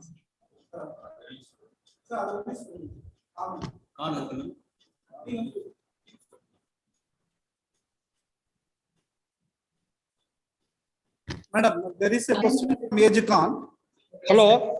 Yes, sir. Yes, Yes, sir. Please, sir. 1 minute. Madam, this is Dr. A.G. Khan from Karnataka. Yes, sir. Madam, it was really excellent and in very detailed and simple way. You opened it related to reproductive health as a Bible. I appreciate that. But implementation part, you are really focused. But my point is that unless until you bring the change in man, yes, sir. Awareness and knowledge, because reproductive right is not a chance or force, it is a choice. It has to be very much related with genders. Yes. Yeah, I do agree with that point, sir. That's how I concluded, because men also must be included. Both, if they have awareness only, it will come forward. Yes, that's true, sir. I agree with that. Okay. Yes. Thank you, sir. Thank you. Thank you. Paritnisha. Hello, ma'am. Am I audible? Yes, ma'am. Yes. Ma'am, I need to have some clarity. Like many people talk about sex education. This will help the youngsters in the right way, giving awareness? Will this help, ma'am? Yes, actually, to some extent, we need it. At least health part, it should be informed, but in the right way. As I told you, when we give that awareness or sex education, what we call in schools or anything itself, there are still schools where when a reproductive structure or something comes, they don't even teach it properly. We hear examples like that. And whenever that is taught, it's not taught to boys properly. That and all happens even today. There's proper education regarding the health and hygiene of women is very important. It is important. I feel to some extent it is also forming part of the reproductive health of a woman. I feel that. Yes.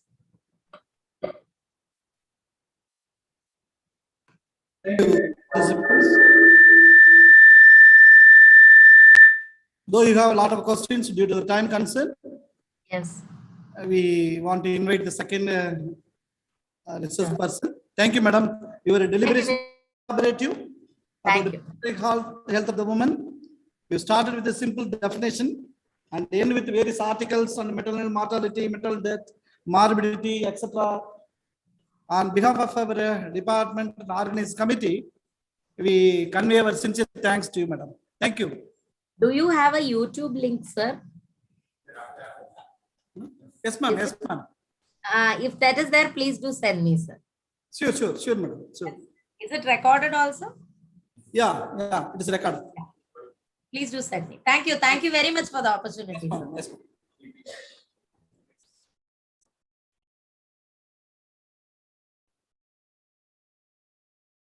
dear participants, After the second session, the feedback form link will be sent to you all through the WhatsApp.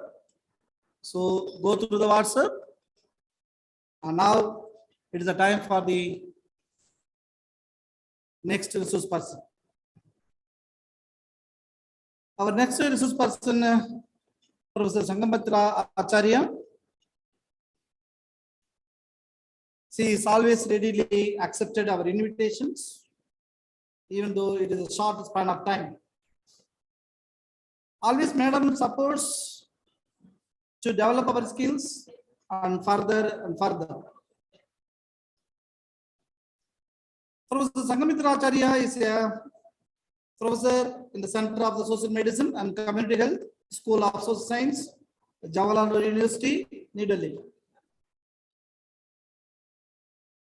She started teaching at International Institute for Population Science in Mumbai. Later, she was the director of Indian Institute of Dalit Studies, New Delhi. She has been visiting fellow at CAS China and State University USA, Manila, the Philippines, East Western Honolulu, Hawaii, and University of Botswana. She has 3 books and about 30 articles to her credit. She has published extensively on the issues of the health and discriminations with a focus on youth in development, gender in urban space, women and children. Madam is being an expert in the field of social medicine and community health, women issues, and sexual and reproductive health. We feel she is the unique person to deliver realizing reproductive choice and rights abortion in India. I deem it to be a great pleasure to invite our professor on this occasion. Madam, please. Thank you very much, Professor Ravi. It's my extreme pleasure to be on board with you for this very important discussion which the university has organized. I really wish to perhaps thank Dr. Harita for making my job fairly easy by giving us such an elaborate illustrations of various aspects of reproductive health and choices that we might be interested in discussing. And I probably would try to take a little further from where ma'am has just discussed, and we see the number of questions which have been posed to her also inform us about how well her deliberations have been. So I'm also feeling intimidated about my being able to do the job as good as she's managed to do it. Nevertheless, I am going to pitch myself in terms of perhaps talking to ourselves vis-a-vis how do we see reproductive rights being pitched against human rights. And that's where perhaps I would want to see that I see a very strong connect between reproductive rights and human rights. Because if you look at the Article 1 of the Charter of the United Nations, it set the goal to achieve international cooperation in promoting and encouraging respect for human rights and for fundamental freedom. And as part of this overarching vision, national human rights institutions have been given the authority, in some sense, to hold the governments of their respective countries accountable for their commitment to respect, protect, fulfill the reproductive rights which are enshrined by way of the larger perspective of human rights.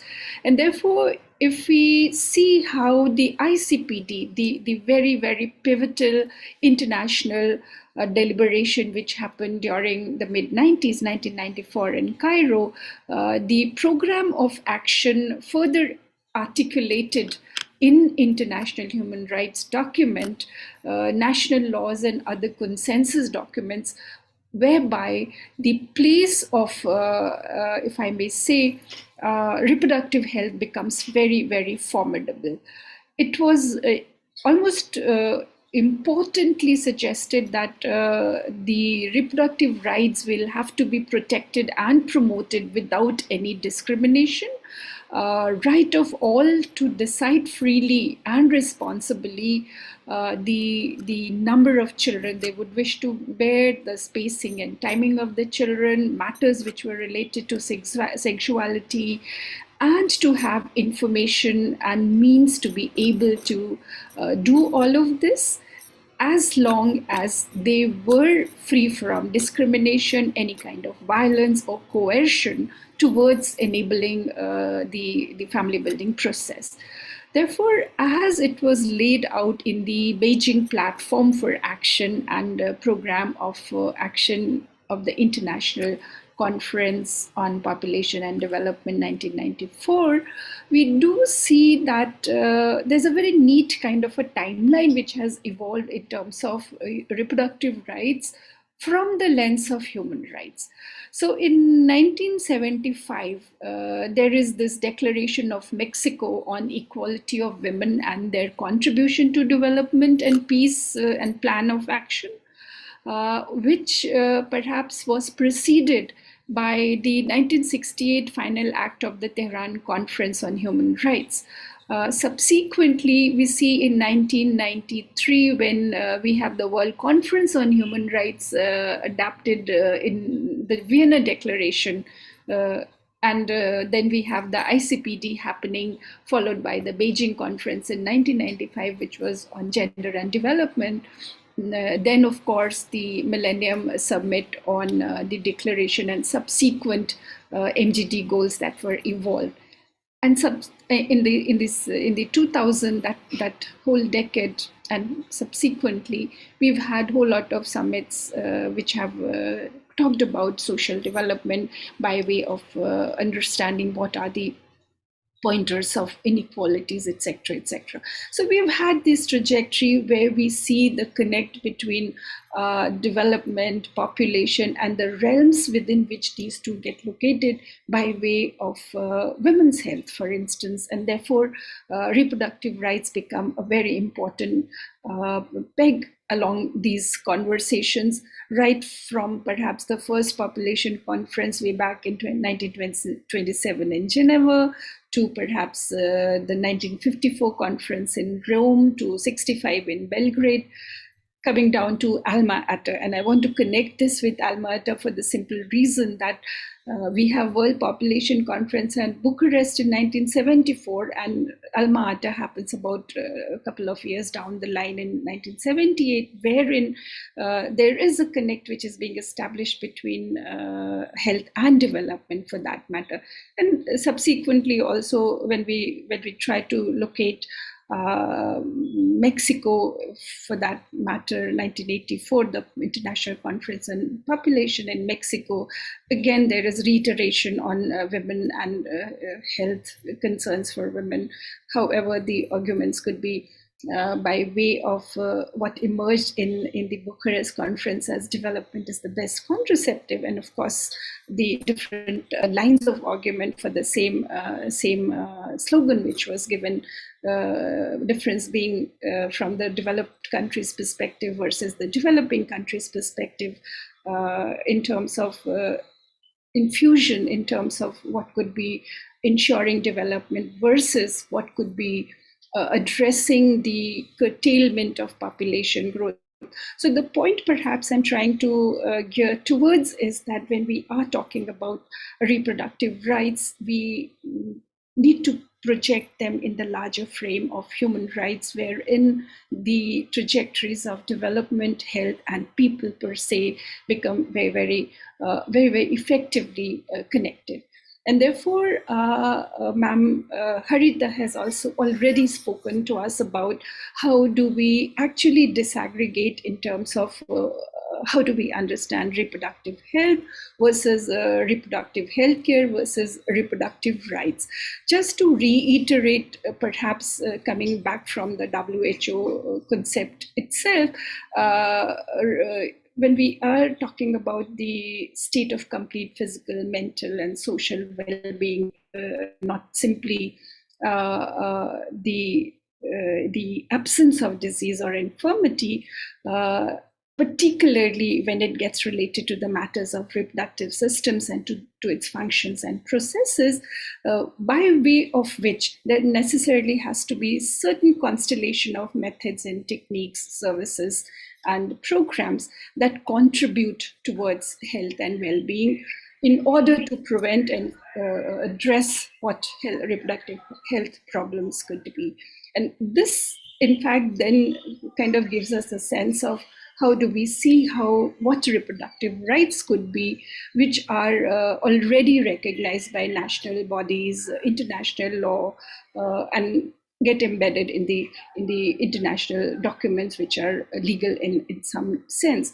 Therefore, we might want to kind of connect this with how the basic rights, how reproductive rights therefore get to be recognized as basic rights of all couples and individuals, to be able to connect themselves with their familial surroundings, with their community surroundings, in terms of ensuring that they have satisfying and safe conjugal right. They have the freedom to decide. They have the right to be informed and have access to safe and effective, affordable methods wherein their family building processes can be well organized. Therefore, the system which will ensure that the public health care system, which would ensure the provisioning of these aspects, becomes extremely, extremely important in order to ensure what can be the reproductive choices in order to ensure the kind of reproductive rights we're talking about. And that's where perhaps if I draw from what Dr. Harita has already talked about in terms of what is happening to young girls, perhaps becomes very, very important. And I draw from paragraph 7.3 of the ICPT program of action, which very categorically suggests three main elements, such as right to decide freely and responsibility in terms of the family building process, whereby everybody has access to contraception and the information related to that. The third pointer, which I feel is the more important one, is right to not get married before reaching adulthood. And that's where perhaps we peg a lot of interest in terms of how the latent health condition of the women would evolve and depend on. So that becomes extremely important for us to kind of get a sense of. Now, in this kind of a backdrop, it might be very, very important to get a sense of how does this decision making happen when it comes to the process of family building. If I draw some realms from NFH's data, which doesn't really address the realm of family building process, but it does talk about how women are enabled to kind of make decisions regarding to their own health care. What are the purchases that they can do within their household regimes, and visits to the family. Very, very commonly used data sets from the National Family Health Survey. Now, while we still wait for the updated aggregated data for perhaps the NFH's 5 round, if we rely upon the earlier rounds, that what we are, the one which I'm referring to, 2015-16 round, we know that while the decision-making process remains better for men, there are about 88% of men who kind of are in a position to decide for taking care of their health.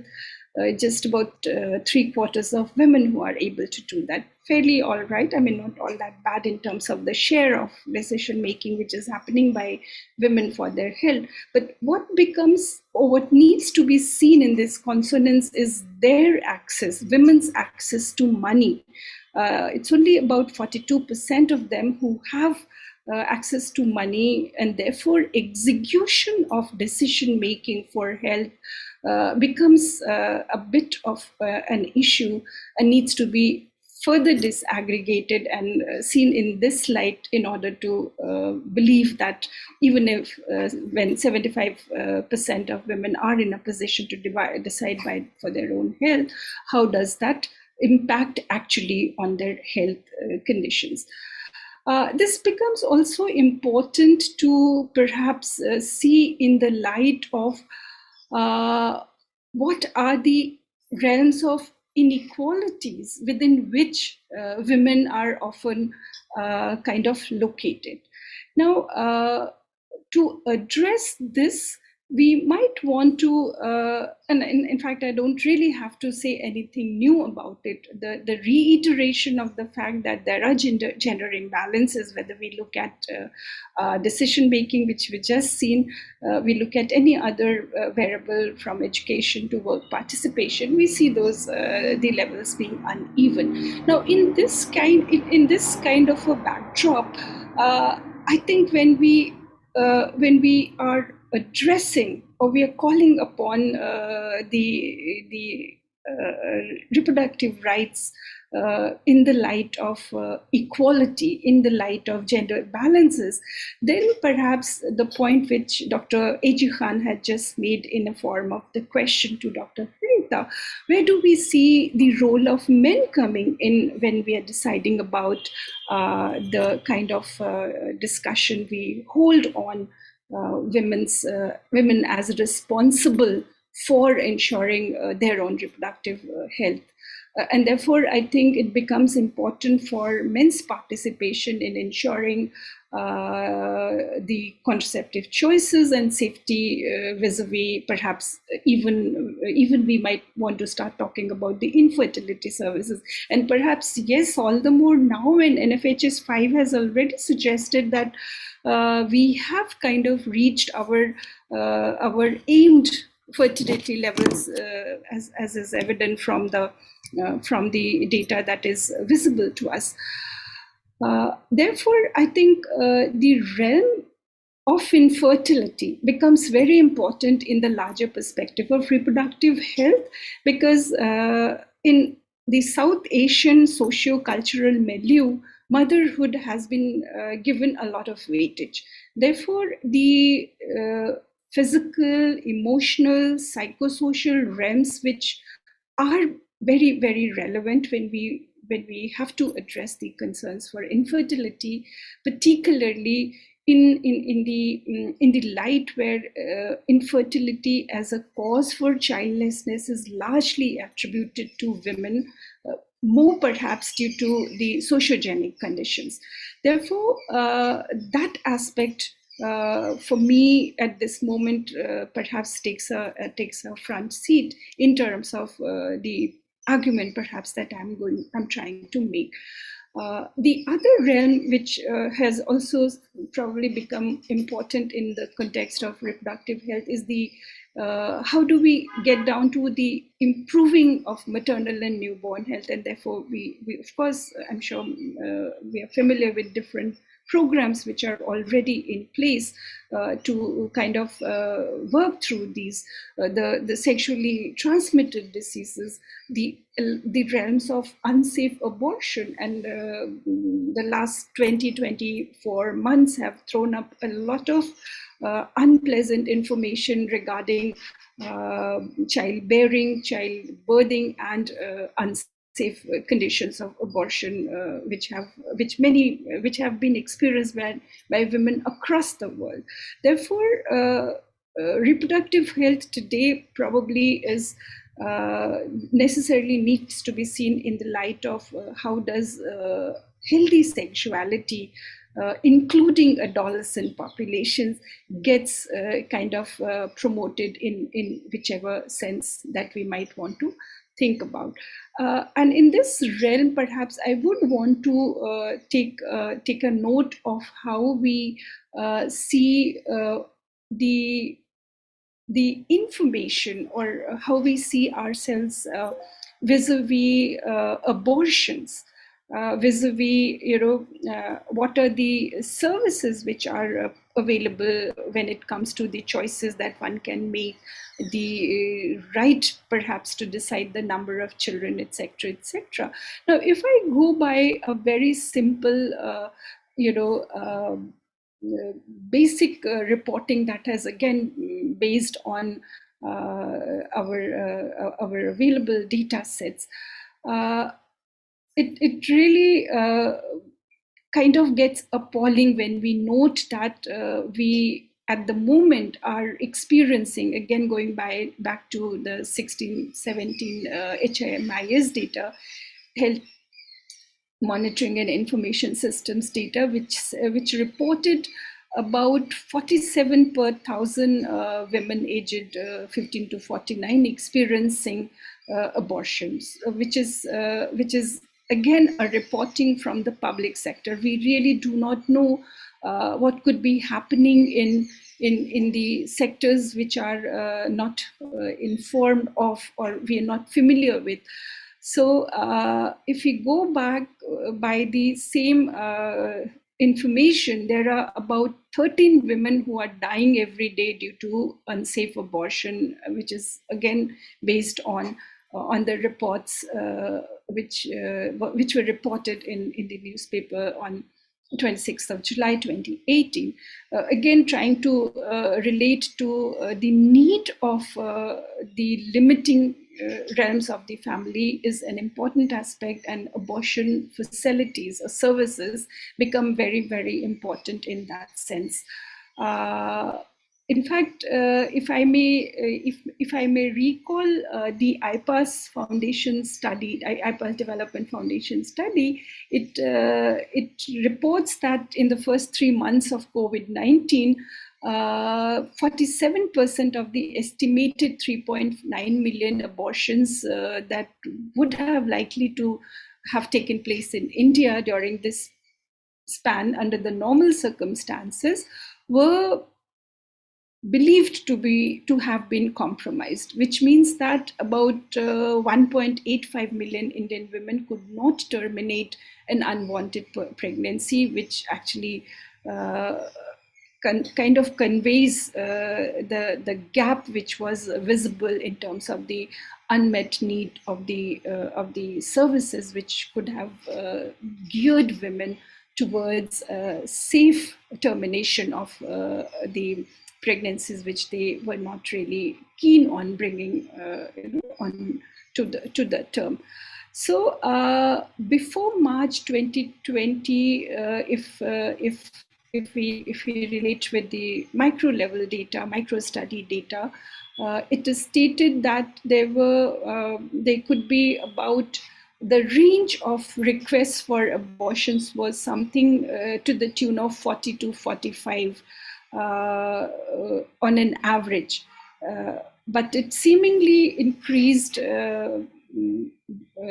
during the time as we progressed into the pandemic, again reiterating that perhaps there was the need for services to be provided and ensured that there could be safer kind of opportunities available to the women who were in need of services.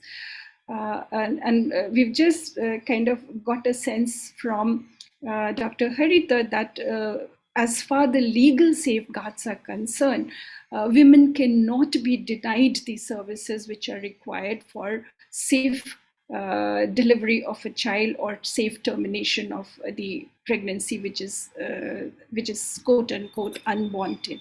Of course, laid it within the frameworks that are required. But here is the condition which certainly is unprecedented in more than one ways.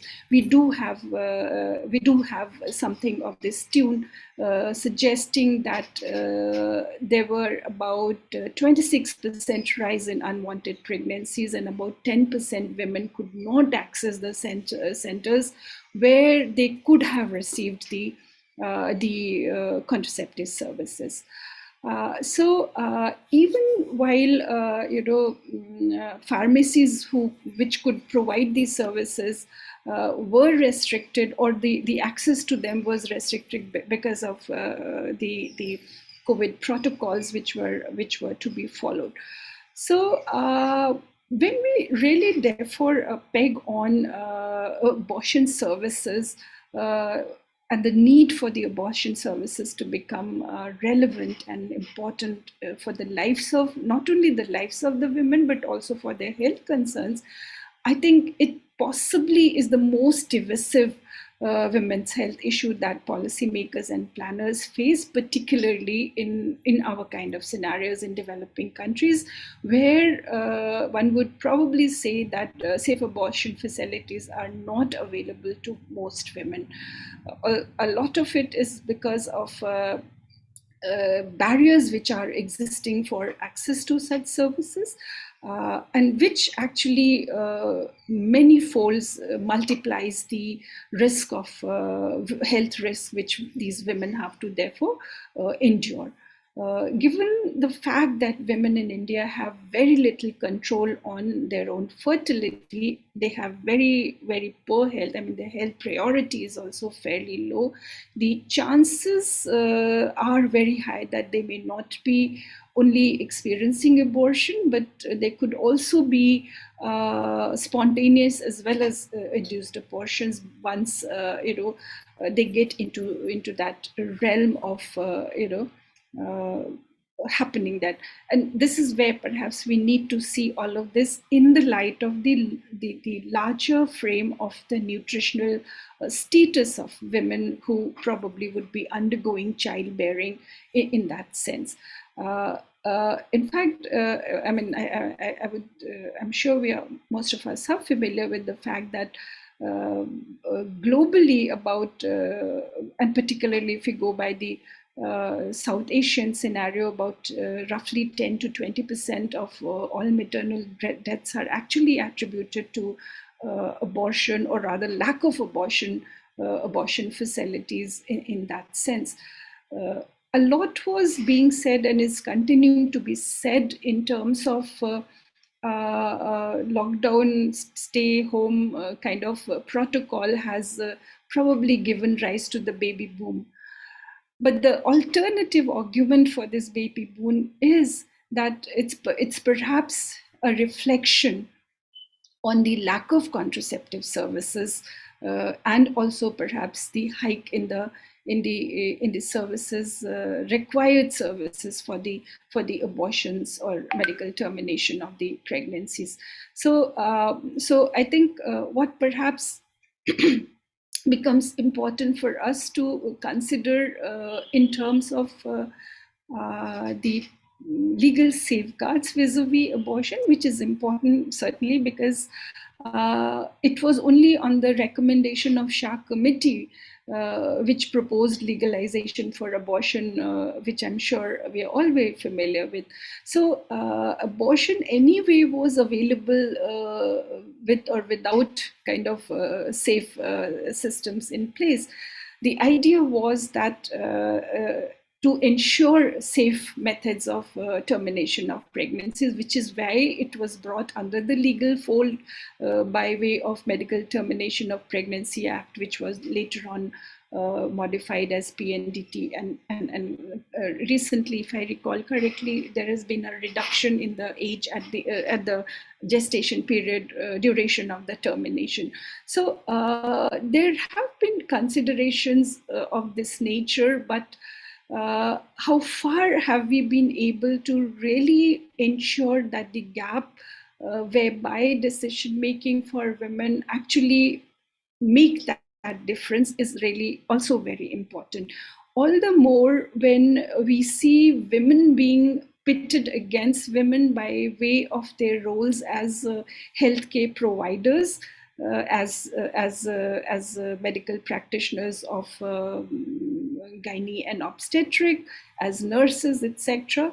It really becomes a very interesting kind of relationship which we need to perhaps work through and deal with, because when we look at the global human resource for health, it's 70% is what women constitute. 70%, nearly 70% of it is, and particularly at the subordinate levels, it's women who kind of constitute that.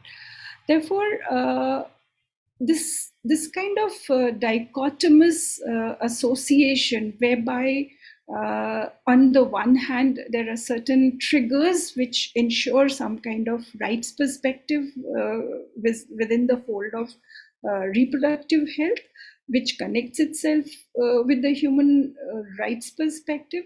And on the other hand, there are the realms which are governed by the seats of profession and the professional stakes through which a service provisioning perhaps could be happening. So by that logic, perhaps it brings me to the point wherein I might want to say that this skewed kind of distribution of health workforce, even within the country, if we see, it needs to kind of give us that sense of, if I can say, attribution vis-a-vis how do we look at this whole positioning of reproductive rights and choices vis-a-vis the larger frame of reproductive health, if I may want to say that. And I'm bringing this also because of the fact that I want to connect with another aspect which I feel is just about right to share with you over here.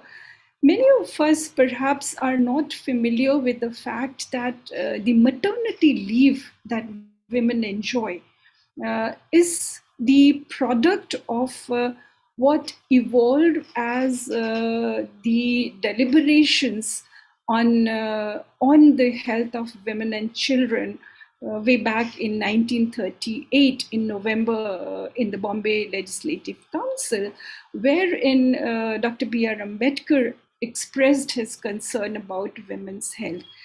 In fact, it was he who, I would say, propagated the reproductive rights of women as important for the processes of development.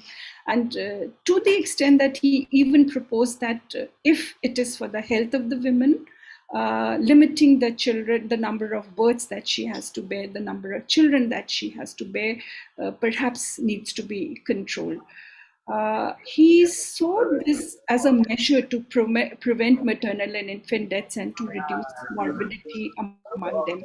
And in this vein, perhaps it becomes very important to remind ourselves about the genesis from where it all began, the Micah Mind Labor Welfare One Bill, which in itself is based on the study which was done to understand the socioeconomic status of the workers who were engaged in the mines, and how the mines, the dust which was being produced, was affecting them in many ways. It was under that study that there were the women's working hours were reconsidered, and they were prohibited from working underground and so on. So the point, therefore, I'm making is that something which has been deliberated on nationally, internationally for a fairly long time, we still haven't reached a situation where we can say that we have done justice to kind of women and their reproductive choice. It enabled the decision making to ensure that the choices are made in a way. I shall stop here, and thank you very much for listening. Thank you. Over to you, Dr. Ravi. Time.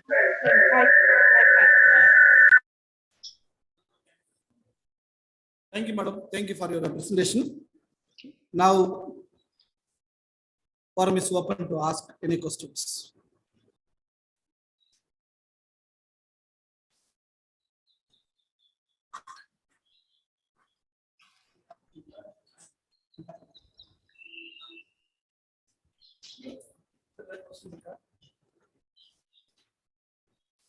Participants?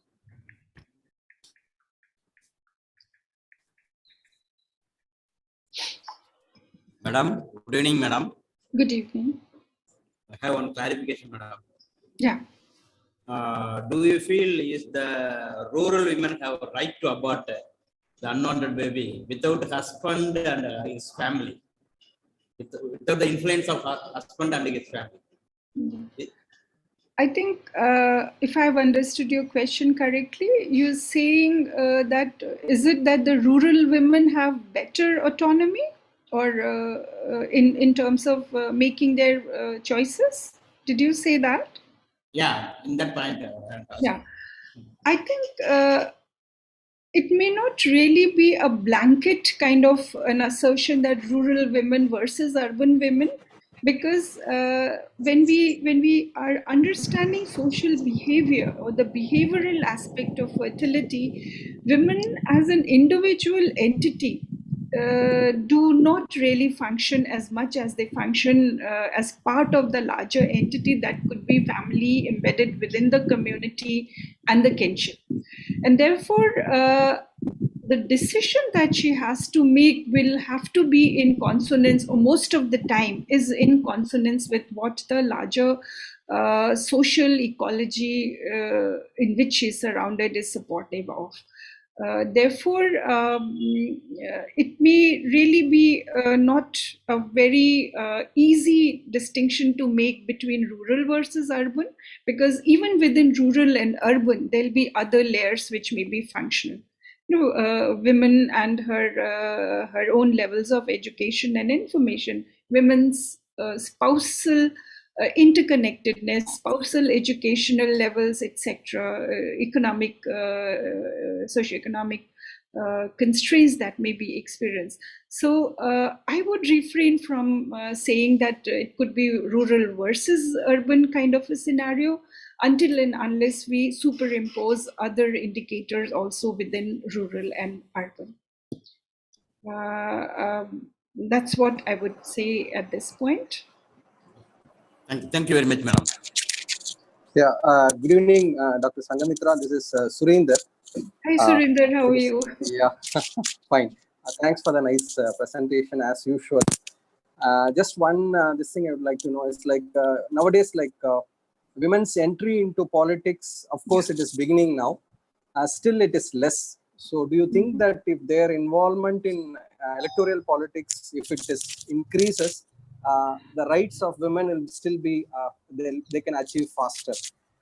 Will it be possible? Like, okay, I would say yes and no. And I'll give you a reason why I'm saying this. If we are looking at political participation at higher hierarchies, maybe at the levels of MPs and MLAs versus at the levels of, let's say, the grassroots level elected bodies, Gram Panchayats, for instance, I'm sure almost all of us would have had an experience of Sarpanch Pati. So it's the women who was because that village or that gram sabha was reserved for the women candidate. Therefore, the women was the candidate who contested the election. But for all practical purposes, for all functionalities, it's the men who are doing the job. So it probably becomes very, very important to take note of the fact that whether a woman at the grassroots level is making those decisions will be able to do the same, will be able to make those decisions even at the levels other than that. The point I'm making here is that the the gender divide which exists at the grassroots level perhaps is more visible in this kind of a political participation, as perhaps it is visible when you have an MLA or an MP in the form of a woman. But I would also want to caution ourselves at this point. This certainly doesn't mean or is suggestive in any way that the impact of getting elected will be directly visible. Perhaps if we are arguing that the change could be more visible at the grassroots levels, even in this kind of realm wherein the Sarpanch Pati, and I'm using that term very consciously, is doing the job. Perhaps here also there is some kind of that sense of enabling environment is being generated for the women. And I'm saying this for one particular reason, which I have just about experienced on the field a couple of weeks back. Here is a village where you have a woman who is actually elected, but it's the husband who is playing the functional role. Now, the point was that this village this is a village in Telangana, which has kind of where women have got together to close the liquor shops. Consequent to which there's been fight among men, and it was the Sarpanch Pati who was kind of managing all the fight and the efforts which were made to close the if I can say, illegal sale of the liquor in the regular consumer shops. The point I'm making is that perhaps it was easier for man to deal with a situation such as these, given the socialization that we often encounter as men versus women. Things could have been a little difficult for women to deal with it. I might sound a little, stereotyped, but I do see a merit in this, because if we are arguing whether the considerations of electoral strength will create that enabling environment for women, I would say yes. But the caution of how that participation happens becomes extremely important. Contrasting that with the levels that I was saying as perhaps MLAs and MPs, that could also, the same scenario could also be visible over there, except the fact that villages and Gram Sabhas being smaller entities, the visibility of this diverted functionality is far more easy than perhaps it is at the levels wherein we're dealing with the MPs and the MLAs.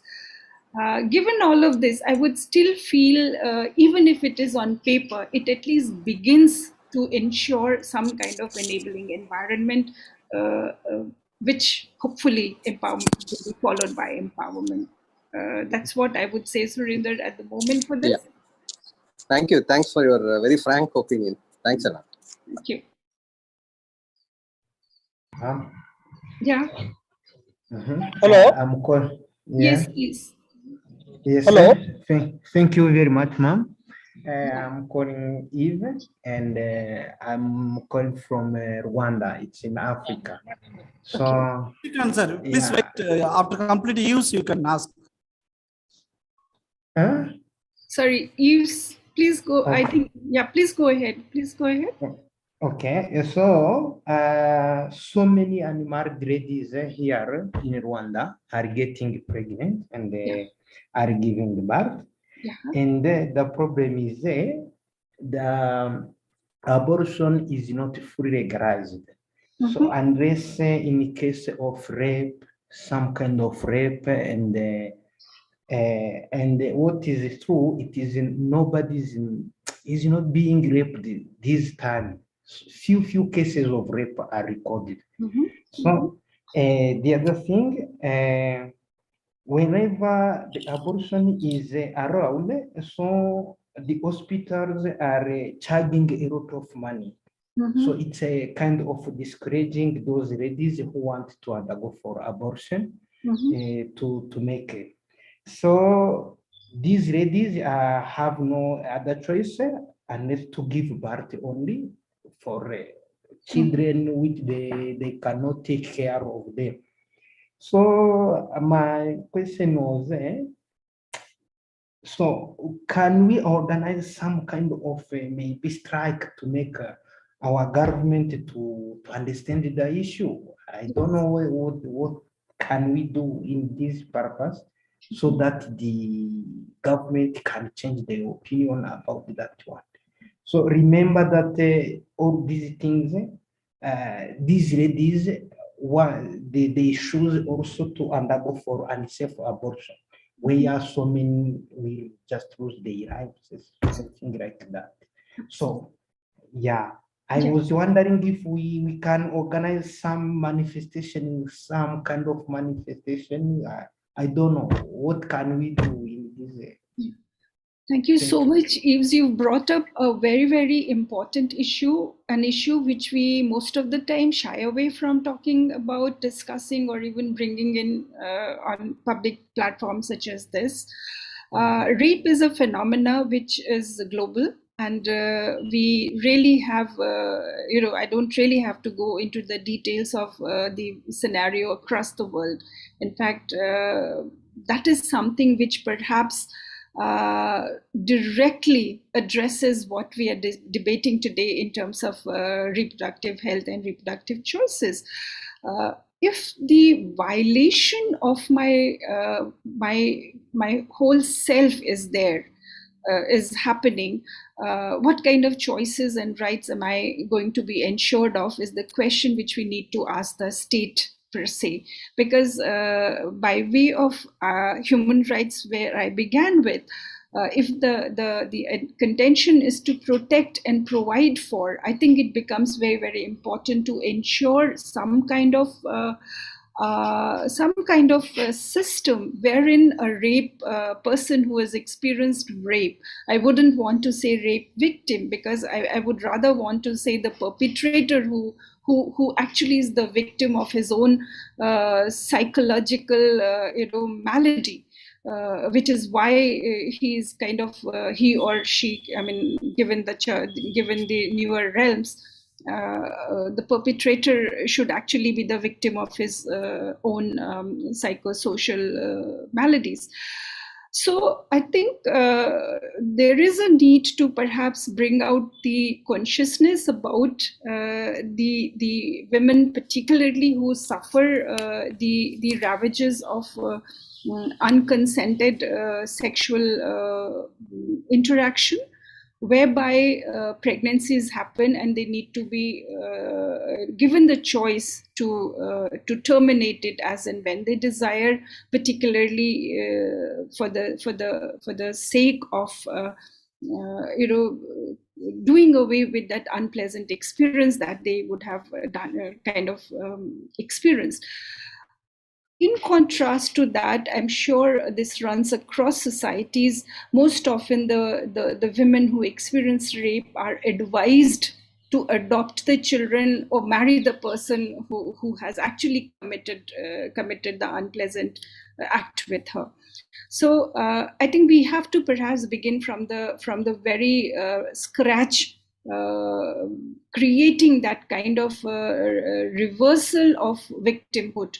I wouldn't want to say that because we are socialized in a fashion such as this, that we want to point everything which is kind of women centric. If she cannot bear children, it's because of her fault. If she's been raped, it's because of her fault.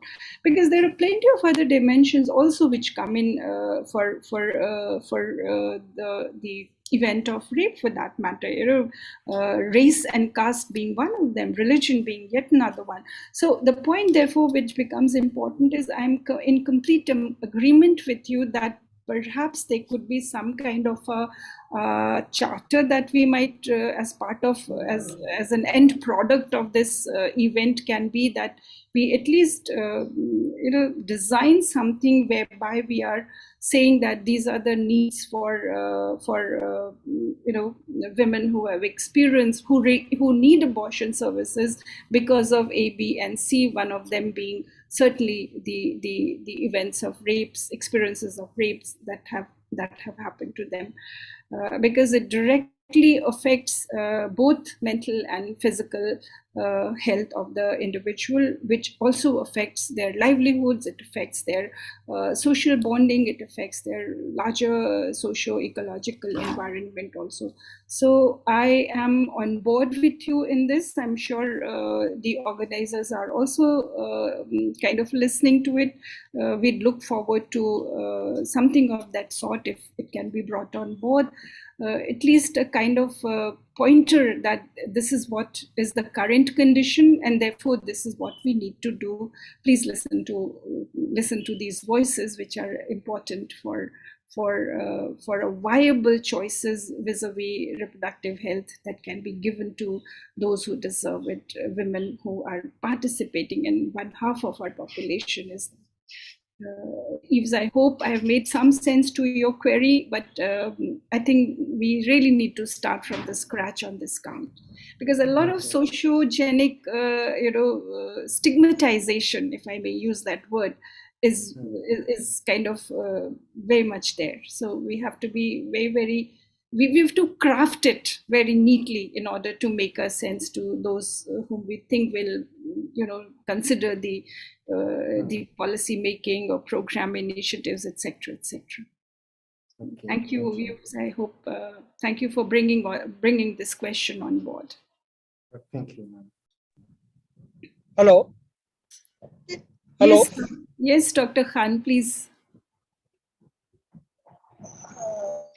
Good evening, Sanghmitra ji. Nice to hear you. Good evening, sir. Good evening. Great to have you, old friends on board. Surinder is there, Yes, and you are thank there. you. I think I must say thanks to Dr. Ravi Shankar. Yes.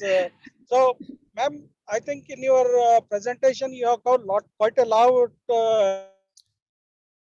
acts related to reproductive health and other related issues. My concern is that, like, even today, having a lot of act related to these concepts, still MTP as well as far as MTP is concerned, still in smaller towns and villages, it is taking place, and how really a challenging task, and especially with reference to COVID-19 situation, many of the MTPs are taking place in house itself. Yes. Again, it is a worried concern. Yes. So can you? Your voice is breaking. If I have understood you correctly, you're absolutely right in pointing out how the situation has been vis-a-vis access to any kind of care vis-a-vis maternal and child health, particularly during COVID. And you very rightly point out that because of the COVID protocol, a lot of movement was restricted. So even if I wanted to go and use any service in the hospital, for first few weeks, Right. in fact, June 5th, the most of the hospitals were closed, and therefore the services which were relevant for maternal and child health were not really available, and all of that has triggered childbirth, home deliveries, for example. A lot of unmet needs were, which have kind of turned into baby boom, quote unquote.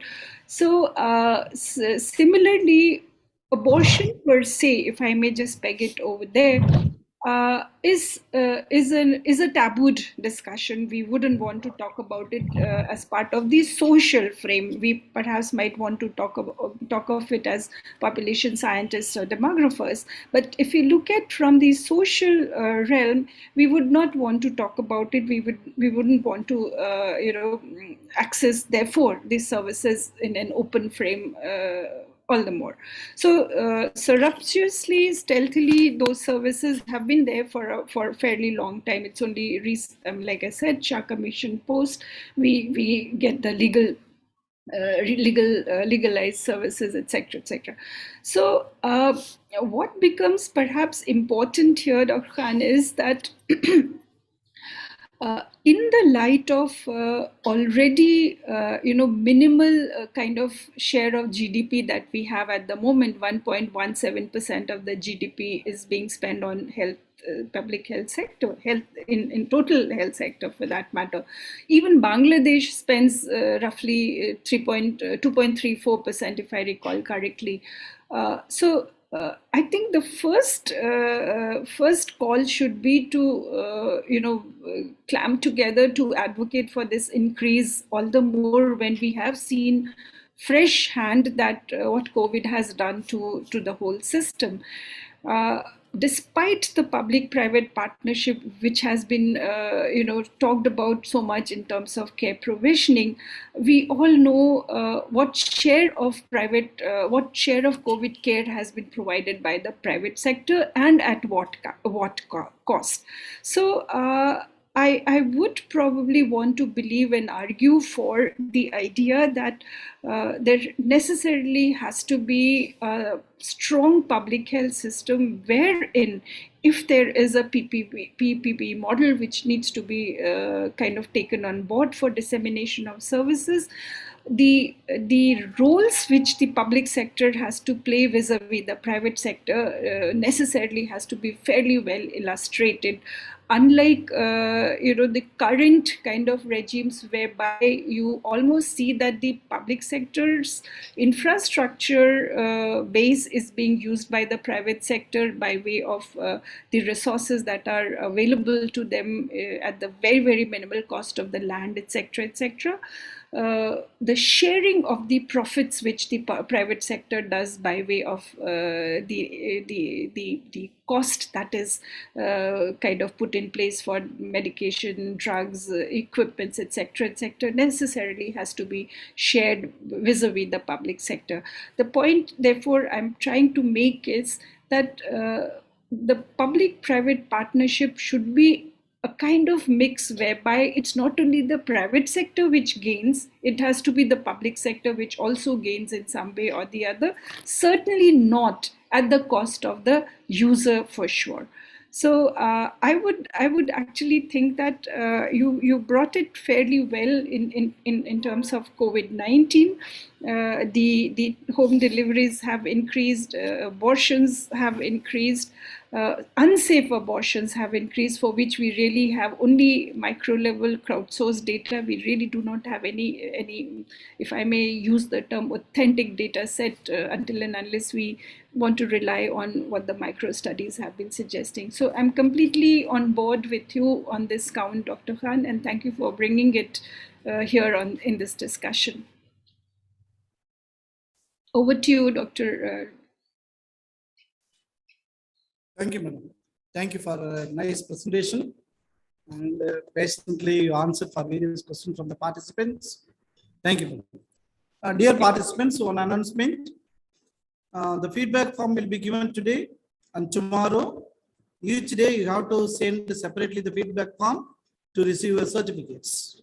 So please fill up your feedback form and send today as well as tomorrow. Now it is the time for vote of thanks.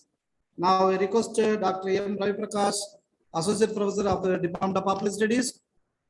I am inviting him to deliver vote of thanks. Thank you, Dr. Bhuvanji sir. Good evening, one and all. Thank you is such a prayer that cannot be seen or touched. It must be felt by heart. I feel honored and privileged to get the opportunity to propose vote of thanks on this special occasion. On behalf of this organizing committee, I convey deep regards and hearty thanks to our Honorable Vice Chancellor, delivered inaugural address, even in his busy schedule.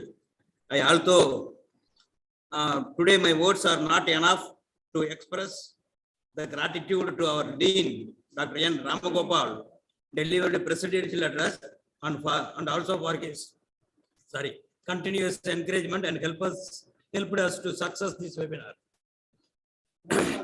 My heartfelt thanks to Chairperson of National Commission for Women, Mrs. Rekha Sharma, and her representative to attend this seminar.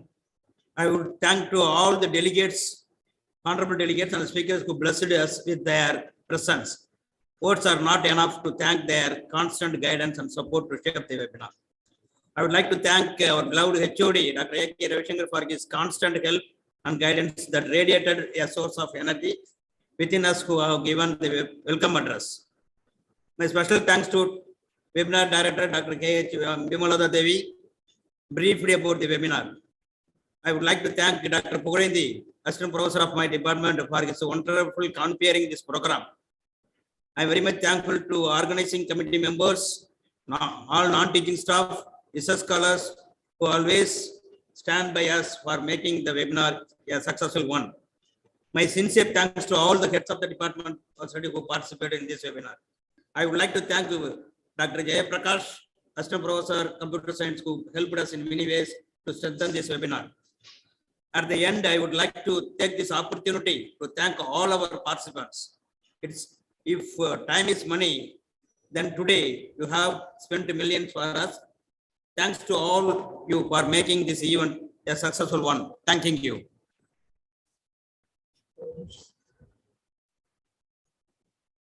Dear participants, another announcement. Tomorrow the program exactly starts by 3 p.m. and it will go up to 5 p.m. and after that 5 to 5:30 there will be valedictory functions. You are all requested to participate till the end of the program. Thank you.